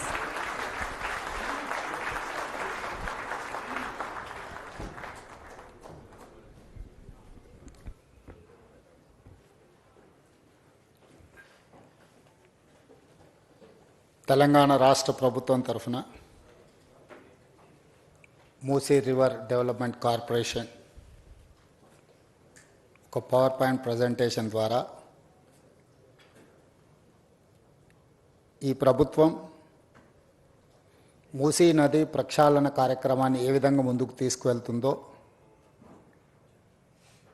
సమాజానికి వివరించడానికి ఒక ప్రయత్నం చేసి ఈ ప్రయత్నంలో భాగంగా శాసన మండలి చైర్పర్సన్, శాసనసభ స్పీకర్, సహచార మంత్రివర్గ సభ్యులు, ప్రభుత్వ సలహాదారులు, పార్లమెంట్ సభ్యులు, శాసన మండలి సభ్యులు, శాసనసభ్యులు, ఈ దేశంలో ఉన్న ప్రముఖులను, నిర్మాణ సంస్థల్ని, ఎన్విరాన్మెంట్ ఎక్స్పర్ట్స్ని, క్లైమేట్ చేంజెస్ మీద రీసెర్చ్ స్కాలర్స్ని, అదేవిధంగా దేశం యొక్క ఆర్థిక వ్యవస్థను బలోపేతం చేయడానికి ప్రయత్నం చేస్తున్న ప్రముఖులను అందరినీ ఆహ్వానించి ప్రజల్ని ఆందోళనకు గురి చేసే విధంగా కొంతమంది ఉద్దేశపూర్వకంగా, ఇంకొంతమంది సంపూర్ణమైన సమాచారం లేకపోవడం వల్ల, అసంపూర్తి సమాచారంతో అర్ధ సత్యాలను ప్రచారం చేయడం వల్ల ఒక రకమైన ఆందోళన చాలామంది మనసుల్లో ఉంది. అందుకే ముఖ్యమంత్రిగానే కాదు, మున్సిపల్ శాఖ మంత్రిగా ఈ శాఖను నిర్వహించేటప్పుడు ప్రజలు ఒక బాధ్యతతో, ఒక నమ్మకంతో, ఒక విశ్వాసంతో మమ్మల్ని నమ్మి అధికారాన్ని అప్పచెప్పినప్పుడు ఈ అధికారాన్ని కాపలాదారుగా ఉపయోగించడమే తప్ప ఈ అధికారాన్ని ప్రజల మీద ఆధిపత్యం చెలాయించడానికి వినియోగించడానికి ప్రభుత్వం సిద్ధంగా లేదు అని చెప్పడానికే ఈ ఒక ప్రయత్నం చేయడం జరిగింది. ఈ ప్రయత్నంలో పర్యావరణాన్ని ఏ విధంగా పరిరక్షించుకోవాలా, చరిత్రను ఒకసారి గమనించినప్పుడు చరిత్రలో నాగరికత ఏ ప్రాంతంలో అభివృద్ధి చెందినా నదీ పరివాహక ప్రాంతంలోనే నాగరికత విలసిల్లింది. ఆర్థిక వ్యవస్థ అభివృద్ధి చేయడానికి అది సముద్రపు ప్రాంతం కావచ్చు, నదులు కావచ్చు, నీటి ప్రవాహంతో కూడుకున్న ప్రాంతాలు కావచ్చు, ఈ ప్రాంతాలే అత్యధికంగా అభివృద్ధి చెందడానికి ఈరోజు మన అందరం చూస్తూ ఉన్నాం. I have visited Thames River, I have visited Hudson River in New York, I have visited Thames River in London, I have visited Seoul, I have visited Singapore, I have visited Dubai, I have visited many places, including Ahmedabad, Sabarmati riverfront. I have seen many places. I have understood what is required, what is our future plan. వీటన్నిటిని దృష్టిలో పెట్టుకొని మన రాష్ట్రము మన దేశంలోనే కాకుండా ఇతర దేశాలలో అభివృద్ధి చెందిన దేశాలు, ఆర్థికంగా నిలబడ్డ దేశాలన్నిటిని కూడా గమనించి ఇతర రాష్ట్రాలు, ఇతర దేశాలు అభివృద్ధి పదం వైపు వేగంగా ప్రయాణం చేస్తుంటే ఇంకా మనం అభివృద్ధి నిరోధకులుగా మారి ఒక బృహత్ కార్యాచరణను తీసుకొని ముందు వెళ్లకుండా ఉంటే భవిష్యత్ తరాలు మనల్ని క్షమించవని ఆలోచన చేసి ఒక ప్రయత్నం చేద్దాము. ఈ మూసీ రివర్ డెవలప్మెంట్ ప్రోగ్రామ్ని మనం తీసుకోవాలని, ఈ ప్రోగ్రామ్ని ఒక బాధ్యతాయుతంగా నిర్వహించాలనే ప్రయత్నం చేస్తూనే ఉన్నాం. దాదాపుగా 27 నెలల మా ప్రభుత్వ ఏర్పాటు తర్వాత దాదాపుగా 2 సంవత్సరాల నుంచి నిరంతరం కొన్ని వందల వేల గంటలు నేను అధికారులతో కానీ, ఎక్స్పర్ట్స్తో కానీ, ఫైనాన్షియల్ కన్సల్టెంట్స్తో కానీ, ఎన్విరాన్మెంట్ కన్సల్టెంట్స్తో అందరితో కూర్చొని క్షుణ్ణంగా ప్రతి ఒక్క అంశాన్ని ఏ విధంగా ముందుకు తీసుకెళ్ళాలి, ఏ విధంగా ఈ రాష్ట్రాన్ని, ఈ నగరానికి ఒక గొప్ప చరిత్ర ఉంది. కులీ కుతుబ్ షాయిలు, నిజాం సర్కారులు హైదరాబాద్ నగరాన్ని నిర్మిస్తే, నిజాం అండ్ బ్రిటిషర్ సికింద్రాబాద్ నగరాన్ని నిర్మిస్తే, గత పాలకులు చంద్రబాబు నాయుడు గారు, రాజశేఖర రెడ్డి గారు హయాంలో సైబరాబాద్ నగరాన్ని నిర్మిస్తే ఈరోజు outer ring road inside core urban region దాదాపుగా 2100 స్క్వేర్ కిలోమీటర్స్ 1,34,00,000 జనాభా ఈరోజు నివసిస్తున్నారు. ఇంత జనాభాకు అవసరమైన తాగునీరే కానీ, పరిశ్రమలకు కానీ, అభివృద్ధి కోసం ఏ రకమైన ప్రణాళికలు చేపట్టాలని ఆలోచన చేసినప్పుడు కృష్ణానది జలాలను, గోదావరి నది జలాలను ఈ ప్రాంత ప్రజల యొక్క దాహార్తిని తీర్చడానికి స్వతంత్ర భారతదేశంలో మనం ప్రయత్నం చేసినాం. కానీ ఒక గొప్ప విషయం ఈరోజు గమనించాల్సిన అవసరం ఉంది. నిజాం రాజు అయి ఉండొచ్చు, చక్రవర్తి అయి ఉండొచ్చు, నిజాం గారి మీద రకరకాల అభిప్రాయాలు చాలామందికి ఉండొచ్చు, చాలామంది నిజాం పరిపాలన ఒప్పుకొని ఉండొచ్చు, ఒప్పుకోకపోయి ఉండొచ్చు. కానీ నిజాంను ఒక విషయంలో మనందరం ఈరోజు ఆదర్శంగా తీసుకొని అభినందించాల్సినంత గొప్ప పనులు చేసాం.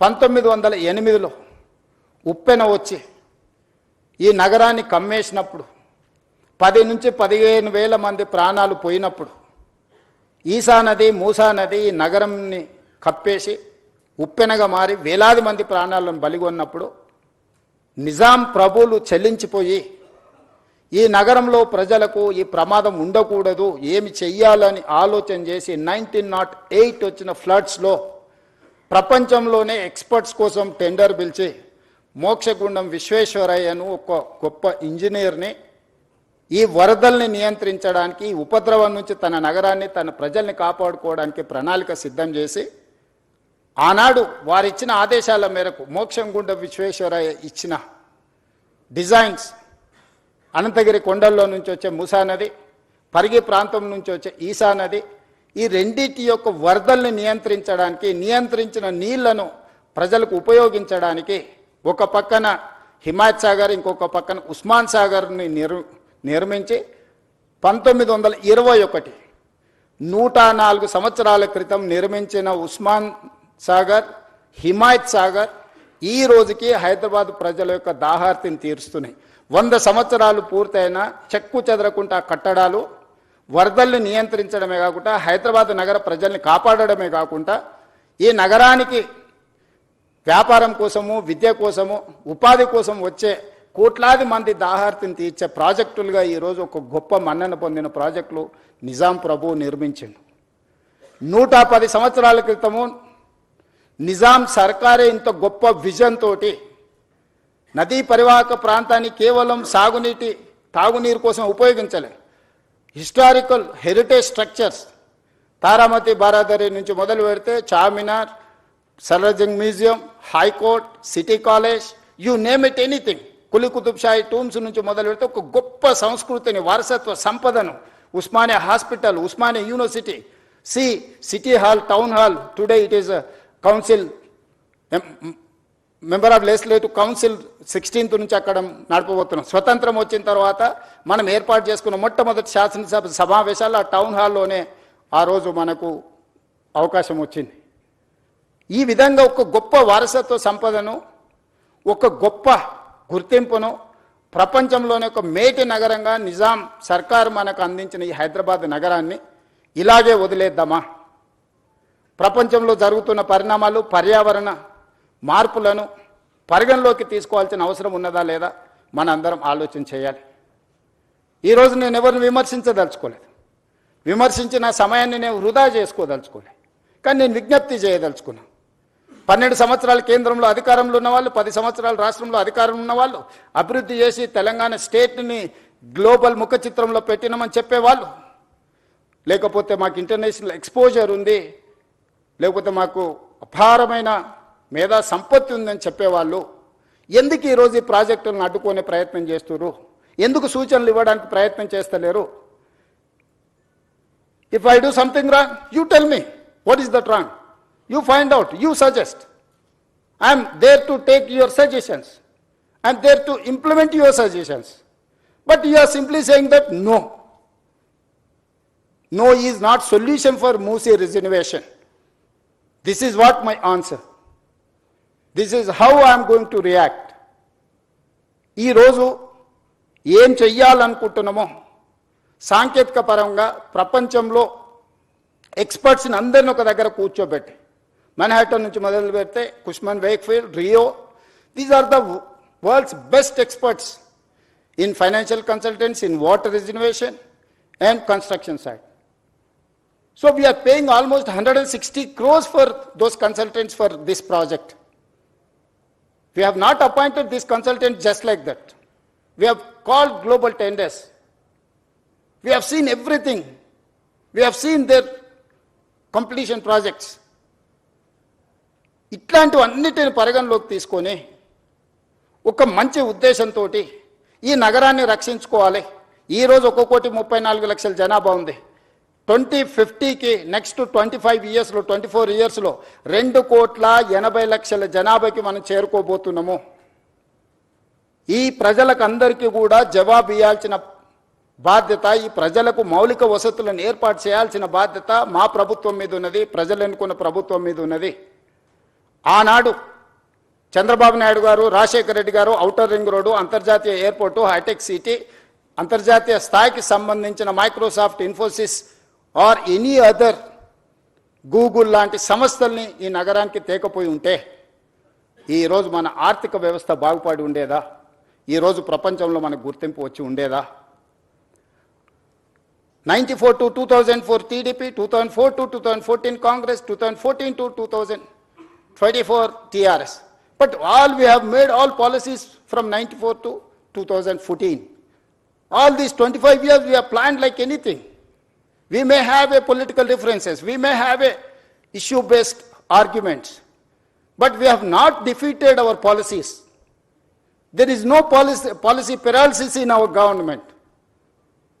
Today also I am continuing all those policies from 94 to 2024. All these 30 years, whatever the then governments have taken certain policies, the best policy, the best practice is I am continuing. The other issues, wherever I am getting some problem, wherever I am getting some feedback, I am improving my policies. I have changed my working style. You know, I'm an aggressive speaker in political platform. People have seen only one face. Today I wanted to show my other face. Today I got a responsible position. I have to deliver. I cannot sit just like that. ఇంత పెద్ద బాధ్యత ఇచ్చినప్పుడు ఏమి చేయకుండా కూర్చొని 16-17 మంది ముఖ్యమంత్రులు ఉమ్మడి రాష్ట్రంలో తెలంగాణ రాష్ట్రంలో వస్తే కొద్ది మందే గుర్తున్నారు. ఎందుకు? వాళ్ళు చరిత్రకు అవసరమైన భవిష్యత్ తరాలకు అవసరమైన ప్రణాళికలు రచించి సరైన నిర్ణయాలు తీసుకోవడం వల్ల ఈరోజు చరిత్ర వాళ్ళని గుర్తుపెట్టుకున్నది. నిజాం పోయినా నిజాం వారసులు లేకపోయినా ఈరోజు అభివృద్ధి అనే ప్రణాళికల మీద చర్చ చేసినప్పుడు నిజాం గురించి మనం ఎందుకు చర్చించుకుంటున్నాం? రాచరికంలో ఉన్న ఒక రాజు గురించి ఈరోజు మనం అతన్ని చర్చించకుండా మనకు చరిత్రనే లేదు. అతను నిర్మించిన వారసత్వ సంపదను వినియోగించకుండా మన అభివృద్ధి ప్రణాళికలే లేవు. Charminar, it is not symbol of Charminar, just tourism spot. He has designed everything around Charminar. You go and see special economic, he has created special economic zone. మీకు అక్కడ పర్ల్స్ మన దగ్గర ఉత్పత్తి వరల్డ్స్ బెస్ట్ పర్ల్స్ మీకు చార్మినార్ దగ్గర దొరుకుతాయి. World's best bangles Charminar దొరుకుతాయి. మీకు పత్తర్ గట్టి, కబూతర్ ఖానా, Mozamjahi market, you see everything. ప్రపంచంలో దొరికే ప్రతి వస్తువును గుల్జార్ హౌస్ నుంచి మొదలు పెడితే చార్మినార్ చుట్టూతా ఒక స్పెషల్ ఎకనామిక్ జోన్ను నిజాం సర్కార్ క్రియేట్ చేసింది. కాబట్టి ప్రపంచంలో ఏ పర్యాటకులకు వచ్చినా ఆడపిల్లలకు గాజులు కొనుక్కోవాలన్నా, లేకపోతే కన్న కూతుర్లకి మీకు పర్ల్స్ కొనుక్కోవాలనుకున్నా, లేకపోతే ఇతర ఏం కొనుక్కోవాలన్నా, ఏ రకమైన పక్షులు జంతువులు ప్రపంచంలో ఎలాంటి పక్షిని ఎలాంటి జంతువుని చూడాలన్నా కబూతర్ ఖానాకి వెళ్తే నువ్వు అన్ని చూడగలుగుతావు. ప్రపంచంలో పండించే ప్రతి ఫ్రూట్ని మోజంజాయ్ మార్కెట్కి వెళ్తే మనం చూడగలుగుతాం. ప్రపంచంలో ఉండే ప్రతి వస్తువును ఆ చార్మినార్ చుట్టూతా ఒక స్పెషల్ ఎకనామిక్ జోన్. సో ప్రతి అంశాన్ని నిజాం ఆ రోజు విజువలైజ్ చేసి భవిష్యత్ తరాలకు ఏం అవసరం ఉందో ఒక స్పెషల్ ఎకనామిక్ జోన్నే మనకి ఇచ్చిండు. ఎడ్యుకేషన్ ఇన్స్టిట్యూట్ ఉస్మానియా యూనివర్సిటీ నుంచి Nizam college, Aliya junior college, NIMS orthopaedic, Niloufer hospital, you see every specialisation. ఈరోజు కార్పొరేట్ హాస్పిటల్స్ మేము స్పెషలైజ్ చేసినాం, స్పెషలైజ్డ్ హాస్పిటల్స్ ప్రారంభించినాం అని ఈరోజు చెప్తారు. కానీ 100 years back, way back, Nizam has created everything. ఇంత అద్భుతమైన నగరాన్ని మనకు వారసత్వం ఇస్తే ఈ గొప్ప మూసా నది, ఈసా నది సంగమం, ఎక్కడైతే సముద్రాల సంగమం, నదుల సంగమం ఉందో, మహాత్మా గాంధీ గారిని ఆనాటి దుర్మార్గులు పొట్టన పెట్టుకుంటే వారి అస్థికలను, వారి స్ఫూర్తినివ్వడానికి వివిధ రాష్ట్రాలకు, దేశంలో వివిధ ప్రాంతాలలో పెట్టారు. కన్యాకుమారి దగ్గర 2 సముద్రాలు కలిసే చోట మహాత్మా గాంధీ గారి యొక్క అస్థికలను పెట్టడం ద్వారా ఈరోజు అదొక పెద్ద పర్యాటక కేంద్రంగా ప్రపంచం అంతా అక్కడికి వచ్చి చూస్తుంది. కన్యాకుమారిలో ఏదైతే నిర్ణయం తీసుకొని పెట్టినరో ఈరోజు మూసా ఈసా నదుల సంగమం లంగర్ హౌస్లో కూడా బాపు ఘాట్ కూడా అలాంటిదే. కానీ బాపు ఘాట్ ఎందుకు కనుమరుగైంది? బాపు ఘాట్ ఉంది, 2 నదుల సంగమం అని ఇక్కడ ఉన్న ఎంతమంది మనం గుర్తించి మనం ఆ ప్రాంతాన్ని చూడడానికి మనం వెళ్తున్నాం? ఎందుకు మనం ఇంత వారసత్వ సంపదను మనం ఎందుకు కోల్పోతున్నాం? ఈరోజు మూసా నది, ఈసా నదితో మూసీ నదిని పునరుజ్జీవింపజేయడానికి సమస్య అవుతుంది అనుకున్నప్పుడు ఈరోజు గోదావరి నదీ జలాలను 20 TMCలను తరలించి దాదాపుగా 2.5-3 TMCలు నిరంతరం హైదరాబాద్ నగరంలో ప్రవహించే మూసీ నదిలో కంటిన్యూస్గా ఆ నీటిని ప్రవహింపజేయాలని మిగతా 17.5 TMC హైదరాబాద్ నగర ప్రజల యొక్క దాహార్తిని తీర్చడానికి ఈరోజు పనులను ప్రారంభించినాం. ఈరోజు మీరు ఎంతసేపు ఉన్న రంగారెడ్డి జిల్లా హైదరాబాద్కు పరిమితం అయిపోయి ఆలోచన చేస్తున్నాం. ఈరోజు ఇక్కడ నివాసాలు ఏర్పరచుకున్న వాళ్ళకి జరుగుతున్న సమస్యల గురించి మనం చర్చిస్తున్నాం. నేను కూడా సానుభూతితో ఉన్నాను. కానీ కిందున్న నల్గొండ గురించి ఒకరైనా ఆలోచన చేస్తుండ్రా? ఈరోజు ఫార్మా కంపెనీల కాలుష్యము, నగరంలో వెదజల్లుతున్న కాలుష్యము, నగరంలో ఉన్న డ్రైనేజీలు, ఆత్మహత్యలు చేసుకున్న మనుషుల కలేబరాలు, అంబర్పేటలో ఉన్న శ్మశాన వాటికలు, ఈ మూసీ నదిలో చనిపోతున్న పశువుల కలేబరాలు, ఒక విషం, ఒక కాలుష్యం, అది కాలుష్యం దాటి విషంగా మారి ఈరోజు నల్గొండ ప్రజల జీవితాలను అతలాకుతలం చేస్తుంది. ఒక స్టడీస్ ప్రకారము world health organisation has given no, ఇక్కడ లివబుల్ కండిషన్స్లో ఇది నివాసయోగ్యమైన ప్రాంతం కాదు బికాజ్ ఆఫ్ ఫ్లోరైడ్ అని చెప్పి ఒక పక్కన నల్గొండ ప్రజలకు ప్రకృతే ఒక శిక్ష విధిస్తే ఈరోజు మానవ తప్పిదాల వల్ల ఈరోజు మూసీ నది పరివాహక ప్రాంతంలో ఉన్న గ్రామాలు భువనగిరి నుంచి ఆలేరు వరకు ఆ కిందికి వెళ్తే వాడపల్లి వరకు వెళ్తే ఆ నదీ పరివాహక ప్రాంతంలో నివసిస్తున్న వాళ్లకు ఆడపిల్లలకు పెళ్లి అయితే ప్రెగ్నెన్సీ ప్రాబ్లమ్స్ ఉన్నాయి. ఈరోజు ఆ ప్రాంతంలో పిల్లనివ్వడానికి వెనక ముందు ఆలోచన చేస్తున్నారు. ఆ ప్రాంతంలో పండించే పంటలు ఈ నీళ్లను వినియోగించడం వల్ల తినడానికి ఉపయోగం లేని పరిస్థితులు వచ్చినాయి. ఆ ప్రాంతంలో పండించిన కూరగాయలు కానీ ఆ ప్రాంతంలో పండించిన పంటలు కానీ తింటే వాటి వల్ల వచ్చే సమస్యలు అనంతము. నల్గొండ జిల్లా ప్రజలకి ఈ శిక్ష అవసరం ఉందా? ఆ ప్రజల్ని కాపాడాల్సిన బాధ్యత ఎవరు? నల్గొండ ప్రజలు మన వాళ్ళు కాదా? మనతో లేరా? రంగారెడ్డి జిల్లాలో మొదలైన మూసా ఈసా నది హైదరాబాద్కు నగరకు రాగానే కలుషితం అయిపోయింది, వ్యర్థాలతో నిండిపోయింది. మానవ కళేబరాలతోని పశువుల కళేబరాలతోని పరిశ్రమలు వెదజల్లుతున్న కాలుష్యంతో ఈరోజు భరించలేని కంపు. ఒకనాడు ఎంత విశాలంగా ఉన్న మూసీ నది ఇలా మీకు అందరికీ హిస్టరీ అంతా చరిత్రను అంతా కూడా మా అధికారులు మీకు చూపించే ప్రయత్నం చేసిండ్రు, వాస్తవాలను వివరించే ప్రయత్నం చేశారు. అలాంటి చరిత్ర ఈరోజు కాలగర్భంలో కలిసిపోతుంది. మన చరిత్రను మనమే ఉద్దేశపూర్వకంగా రాజకీయ అవసరాల కోసం రాజకీయ ప్రయోజనాల కోసం దీన్ని చరిత్ర కాలగర్భంలో కలిపేద్దామా, లేకపోతే నగరం యొక్క చరిత్రను పునరుజ్జీవింపజేసుకుందామా? ఈరోజు మేము తీసుకొస్తున్న ప్రాజెక్ట్ ఎవరికి వ్యతిరేకం కాదే. ఈరోజు ఒకప్పుడు హైదరాబాద్లో 30 ఫీట్ల రోడ్లు ఉండేవి. అంతెందుకు అత్యంత శ్రీమంతులు నివసించే Jubilee Hills road number 36 almost 25-30 feet road ఉండే. I've seen that road. మేము పోయేవాళ్ళం. ఈరోజు 150 ఫీట్లకు విస్తరించిన రోడ్ నెంబర్ 45 40 ఫీట్లు ఉండేది. ఈరోజు 150 ఫీట్ రోడ్ అయింది. ఈరోజు పంజగుట్ట నుంచి పైకి పోయేదానికి కానీ మీరు చూడండి, ఏ రోడ్లైనా ఫ్లైఓవర్లైనా ఓల్డ్ సిటీలో, ఈరోజు ఓల్డ్ సిటీలో సాలార్జంగ్ మ్యూజియం నుంచి ప్రతి ఏరియాలో ఇరుకైన సందులు నిజాం కట్టిన పట్టణం కాబట్టి ఆ రోజు ఉన్న పరిస్థితుల ప్రకారం రోడ్లు వేస్తే ఈరోజు ఓల్డ్ సిటీలో ఉండే ప్రజలు వాళ్ళే ముందుకొచ్చి స్వచ్ఛందంగా మా రోడ్లను విస్తరించండి, మేము స్వచ్ఛందంగా ముందుకు వస్తాము, మాకు నష్టపరిహారం ఇవ్వండి అంటే ఈరోజు ఓల్డ్ సిటీలో మెట్రో విస్తరించడానికి గౌలిగూడ నుంచి ఫలక్నమా నుంచి చంద్రాయన్గుట్ట వరకు ఈ రోడ్ల విస్తరణ కార్యక్రమాలు వేగంగా జరుగుతున్నాయి. మనం మెట్రో రైలు నిర్మించుకోవడానికి ఇవాళ ఓల్డ్ సిటీలో ఉన్న పౌరులందరూ ముందుకొచ్చి, ప్రజాప్రతినిధులందరూ ముందుకొచ్చి, అక్కడ ఉన్న ఎమ్మెల్యేలు ఎంపీలు అందరూ ముందుకొచ్చి ప్రభుత్వానికే విజ్ఞప్తి చేసి మేము కూడా ప్రపంచంతో పోటీ పడే విధంగా అభివృద్ధి చెందాలనుకుంటున్నాం. ఇంకెంతకాలం మేము ఈ మురికి కూపంలో మేము జీవించదలుచుకోలేదు, మాకు సరైన నష్టపరిహారం ఇచ్చి మా ప్రాంతాన్ని అభివృద్ధి చేయండి అని ఆ పార్లమెంట్ సభ్యుడు ఆ శాసనసభ్యులు ముందుకు వస్తే ఈరోజు వేలాది కోట్ల రూపాయలు అక్కడ ఈ నగర అభివృద్ధి కోసం, ఈ రోడ్ల విస్తరణ కోసం, ఎలివేటెడ్ కారిడార్ల కోసం, మెట్రో రైల్ కోసం, మిరాలం ట్యాంక్ కేబుల్ బ్రిడ్జ్ కోసం ఈరోజు మనం వేల కోట్ల రూపాయలు ఖర్చు పెడుతున్నాం. ఈరోజు మా ఆలోచన, మా ప్రభుత్వం యొక్క ఉద్దేశం ఎవరికో నష్టం కలిగించాలని కాదు. ఎవరైనా మూసి మురికి ఇప్పుడు మీరు చూసిండ్రు ఎంత కాలుష్యం ఉందో, ఎవరైనా కోరుకొని అక్కడ జీవించాలని అనుకుంటాడా? ఏ ఆధారం లేనోళ్ళు, ఎలాంటి ఆదరణ లేనోళ్ళు, ఏ ప్రభుత్వం ఏమి వసతులు కల్పించినప్పుడు ఇక చివరి మజిలీగా మూసీ నది పరివాహక ప్రాంతంలో వాళ్ళు నివసించాలనుకుంటున్నారు. అక్కడున్న దోమలు, అక్కడున్న కంపు, అక్కడున్న మురికి, వాళ్ళ పిల్లలు పొద్దున్న లేస్తే బడికి పోవడానికి బడి లేదు, వాళ్ళకు వైద్యం లేదు, ఆ పిల్లలకు ఆడుకోవడానికి చిన్న ఆట స్థలం లేదు, నివసించడానికి ఒక కుటుంబం భార్యాభర్తలు కలిసి ఉండడానికి కూడా అక్కడ వసతులు లేవు. వర్షాలు వచ్చినప్పుడు, వరద వచ్చినప్పుడు ప్రాణాలు అరచేత పట్టుకొని అర్ధరాత్రి పూట పరిగెత్తాలి ఎక్కడికో. నిల్వ నీడ లేని వాళ్ళే ఈరోజు మూసీ నది పరివాహక ప్రాంతంలో ఈరోజు నివసిస్తున్నారు. ఇవాళ మూసీ పరివాహక ప్రాంతంలో అటొక కిలోమీటర్ ఇటొక కిలోమీటర్ మొత్తం ఆక్రమించుకొని బుల్డోజర్లు తీసుకొచ్చి మొత్తం కూలగొట్టేస్తాడు రేవంత్ రెడ్డి అంటుండు. అసలు ఏమైనా చదువుకున్న వాళ్ళు లేకపోతే లోక పరిజ్ఞానం ఉండే వాళ్ళు మాట్లాడే మాటలేనా? Why should I do all those things?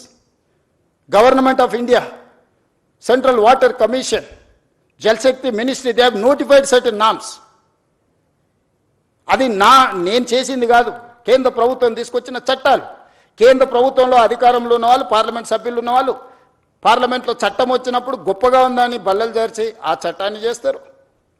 ఆ చట్టాన్ని తెలంగాణలో ఇంప్లిమెంట్ చేస్తామంటే మేము అడ్డం పడతామంటారు. ఈ విచిత్రం, ఇలాంటి ఆలోచనలని మనమందరం నియంత్రించాల్సిన అవసరం ఉంది. మనం మాట్లాడాలి. బాగున్నది అనుకున్న వాళ్ళేం ఏమనడం లేదు, అడ్డుకోవాలనుకున్న వాళ్ళేం గట్టిగా అరుస్తున్నారు. ఈ రెండింటికున్న చిన్న తారతమ్యాన్ని ఈరోజు నదీ పరివాహక ప్రాంతాన్ని పునరుజ్జీవింపజేయడమే కాదు, నదీ పరివాహక ప్రాంతంలో ఒక సంస్కృతిని, ఒక కల్చరల్ కనెక్ట్ని, ఒక హెరిటేజ్ కనెక్ట్ని, ఒక ఎకనామిక్ జోన్ని ఈరోజు లేక్ రిజర్వేషన్ నేను హైడ్రా తీసుకొచ్చినప్పుడు చాలామంది చాలా రకాలుగా బాధపడ్డారు, చాలా రకాలుగా శాపనార్థాలు పెట్టిండ్రు. కానీ ఈరోజు ఏ లేక్స్ అయితే మేము రిస్టోర్ చేసినామో ఆ లేక్స్ని ఈరోజు అభివృద్ధి చేసి ప్రజలకు అంకితం చేస్తున్నప్పుడు వేలాది మంది వచ్చి మన కుక్కట్పల్లి నల్లచెరువు ప్రారంభోత్సవానికి పోతే బిల్డింగ్ల మీద నుంచి వేలాది మంది నేను రోడ్డు మధ్యలో వెళ్తుంటే ఏదో పక్క దేశంతో యుద్ధం చేసి మనం సాధించి వస్తే వచ్చినప్పుడు వెల్కమ్ చేసినట్టు, లేకపోతే వరల్డ్ కప్ క్రికెట్ గెలిచిన ప్లేయర్ వస్తే వెల్కమ్ చేసినట్టు కాలనీలో అందరు ఆడపిల్లలు పెద్దలు అందరు వచ్చి స్వాగతం పలికాను. నల్ల చెరువు 100% ఆక్రమణకు గురయ్యి ఒక కలుషితమైన ప్రాంతంగా చేస్తే ధైర్యంగా ఏమన్నా కానీ పర్వాలేదు, ఎవరు ఏమైనా అనుకోండి అని చెప్పి బుల్డోజ్ చేసినాం. బుమ్రక్ దౌలా ఈరోజు ఓల్డ్ సిటీలో మన సర్దార్ వల్లభాయ్ పటేల్ అకాడమీ ఎదురుగ్గా ఒకప్పుడు ఆ బుమ్రక్ దౌలా నిజాం కుటుంబము తాగడానికి నీళ్లకు అక్కడ మెడిసినల్ ప్లాంట్స్ పెట్టి అక్కడ వాటర్ రిస్టోర్ చేసి ఫిల్టర్ బెడ్స్ పెట్టి వాటి నుంచి తీసుకొచ్చి అక్కడి నుంచే వాళ్ళ కుటుంబానికి తాగడానికి నీళ్లు తీసుకెళ్ళి అంత గొప్ప లేక్ని మొత్తం ఆక్రమించుకోవడమే కాబట్టి కలుషితం నిండిపోయింది. వాటి అన్నిటిని క్లీన్ చేసి మన ప్రారంభోత్సవానికి పోతే నార్మల్గా ఓల్డ్ సిటీలో ఇట్లాంటి యాక్టివిటీని అసలు అలౌ చేయరు. వాళ్ళంతా యునైట్ అయ్యి ఒక రకమైన రాజకీయంగా ఒక రకమైన నిర్బంధమైన పరిస్థితులు ఉంటాయి. కానీ వాళ్ళే ముందుకొచ్చి అక్కడ ఉండే ఎమ్మెల్యేలు ఎమ్మెల్సీలు ఎంపీలు అందరూ ముందుకొచ్చి one of the best project మాకు ఇచ్చినావు, ఇంత అద్భుతంగా ఇది వస్తుందని మేము ఊహించలేదు. ఈరోజు వేలాది కుటుంబాలు ఇక్కడికి వచ్చి ఉదయం మార్నింగ్ వాక్ నుంచి ఈవినింగ్ సాయంత్రం అక్కడ జిమ్ ఓపెన్ ఎయిర్ జిమ్ పెట్టడం, మిగతా లేక్ ఎకానమీ కింద స్వయం సహాయక సంఘాలకు అక్కడ ఏర్పాటు చేయడంతో ఈరోజు ఆర్థిక వ్యవస్థ బలపడ్డది. ఆ పక్కన ఉండే వేలాది కుటుంబాలకు ఒక పర్యాటక కేంద్రంగా మారింది. ఈరోజు ప్రతి అంశాన్ని సాంకేతికంగా ఒక మానవీయ కోణంలో హ్యూమన్ టచ్ మేము ఎక్కడ మిస్ కాలే. ఎవరు అక్కడ నివసించాలని కోరుకోరు. ఇవాళ మాట్లాడుతున్న వాళ్ళు దాని పక్కన నివసించగలరా? ఇవాళ అడ్డుకుంటున్న వాళ్ళని ఒక 3 నెలలు వాళ్ళ కుటుంబ సభ్యులతోనే అక్కడ ఉండమనుండ్రి. ఒక కంటైనర్ హౌస్ ఇస్తాను నేను, ఒకవేళ గుడిసెలలో వాళ్ళకు ఉండడానికి ఇబ్బంది అయితే రాష్ట్ర ప్రభుత్వం తరఫున మూసీ రివర్ డెవలప్మెంట్ కార్పొరేషన్ తరఫున ఆ మూసీ నది పరివాహక ప్రాంతంలో కంటైనర్ హౌస్ ఇస్తాం మీకు with all facilities other than Musi ప్రక్షాళన. ఎట్లుందో యాజ్ ఇట్ ఈస్గా వద్దంటున్న వాళ్ళందరికీ ఒక్కొక్కరికి ఒక్కొక్క ప్లేస్లో ఎవ్రీ 1/2 కిలోమీటర్ 55 కిలోమీటర్లు ఉంది. 100 మందికి నేను అకామిడేట్ చేయగలుగుతాను. 2 పక్కలైతే 200 మందికి 200 మందికి ఒక మూసీ నది పక్కన కంటైనర్ హౌస్లు ఇస్తా. ఒక 3 నెలలు మీరు అక్కడ ఉండండి. మీరు ఎందుకు వాళ్ళ జీవితాలతో చెలగాటం ఆడుకుంటుర్రు? వాళ్ళ జీవితాలలో వెలుగు రావద్దా? వాళ్ళ జీవితాలు బాగుపడొద్దా? వాళ్ళు ఈ దోమల నుంచి మురికి నుంచి వాళ్ళు బయటపడొద్దా? వాళ్ళ పిల్లలు చదువుకోవద్దా? వాళ్ళకు వైద్యం అందొద్దా? వాళ్ళ అభివృద్ధి పదం వైపు నడవద్దా? ఈరోజు ఓల్డ్ సిటీలో ఉండే పిల్లలకు ఉద్యోగం లేదు. ఈరోజు మీరు అందరూ బాగా చదువుకున్న వాళ్ళు ఏఐ వచ్చింది వైట్ కాలర్ జాబ్స్ అని పోతాయి అంటున్నారు. ఓకే ఫైన్, దాన్ని మీరు ఎట్లా ఆపలేరు, మనం ఎవరం ఆపలేము. వచ్చే సాంకేతిక విప్లవాన్ని మనం ఆమోదించాల్సిందే. మనకి ఇష్టం ఉన్నా లేకున్నా అది మనల్ని దాటుకొని వెళ్ళిపోతూనే ఉంది.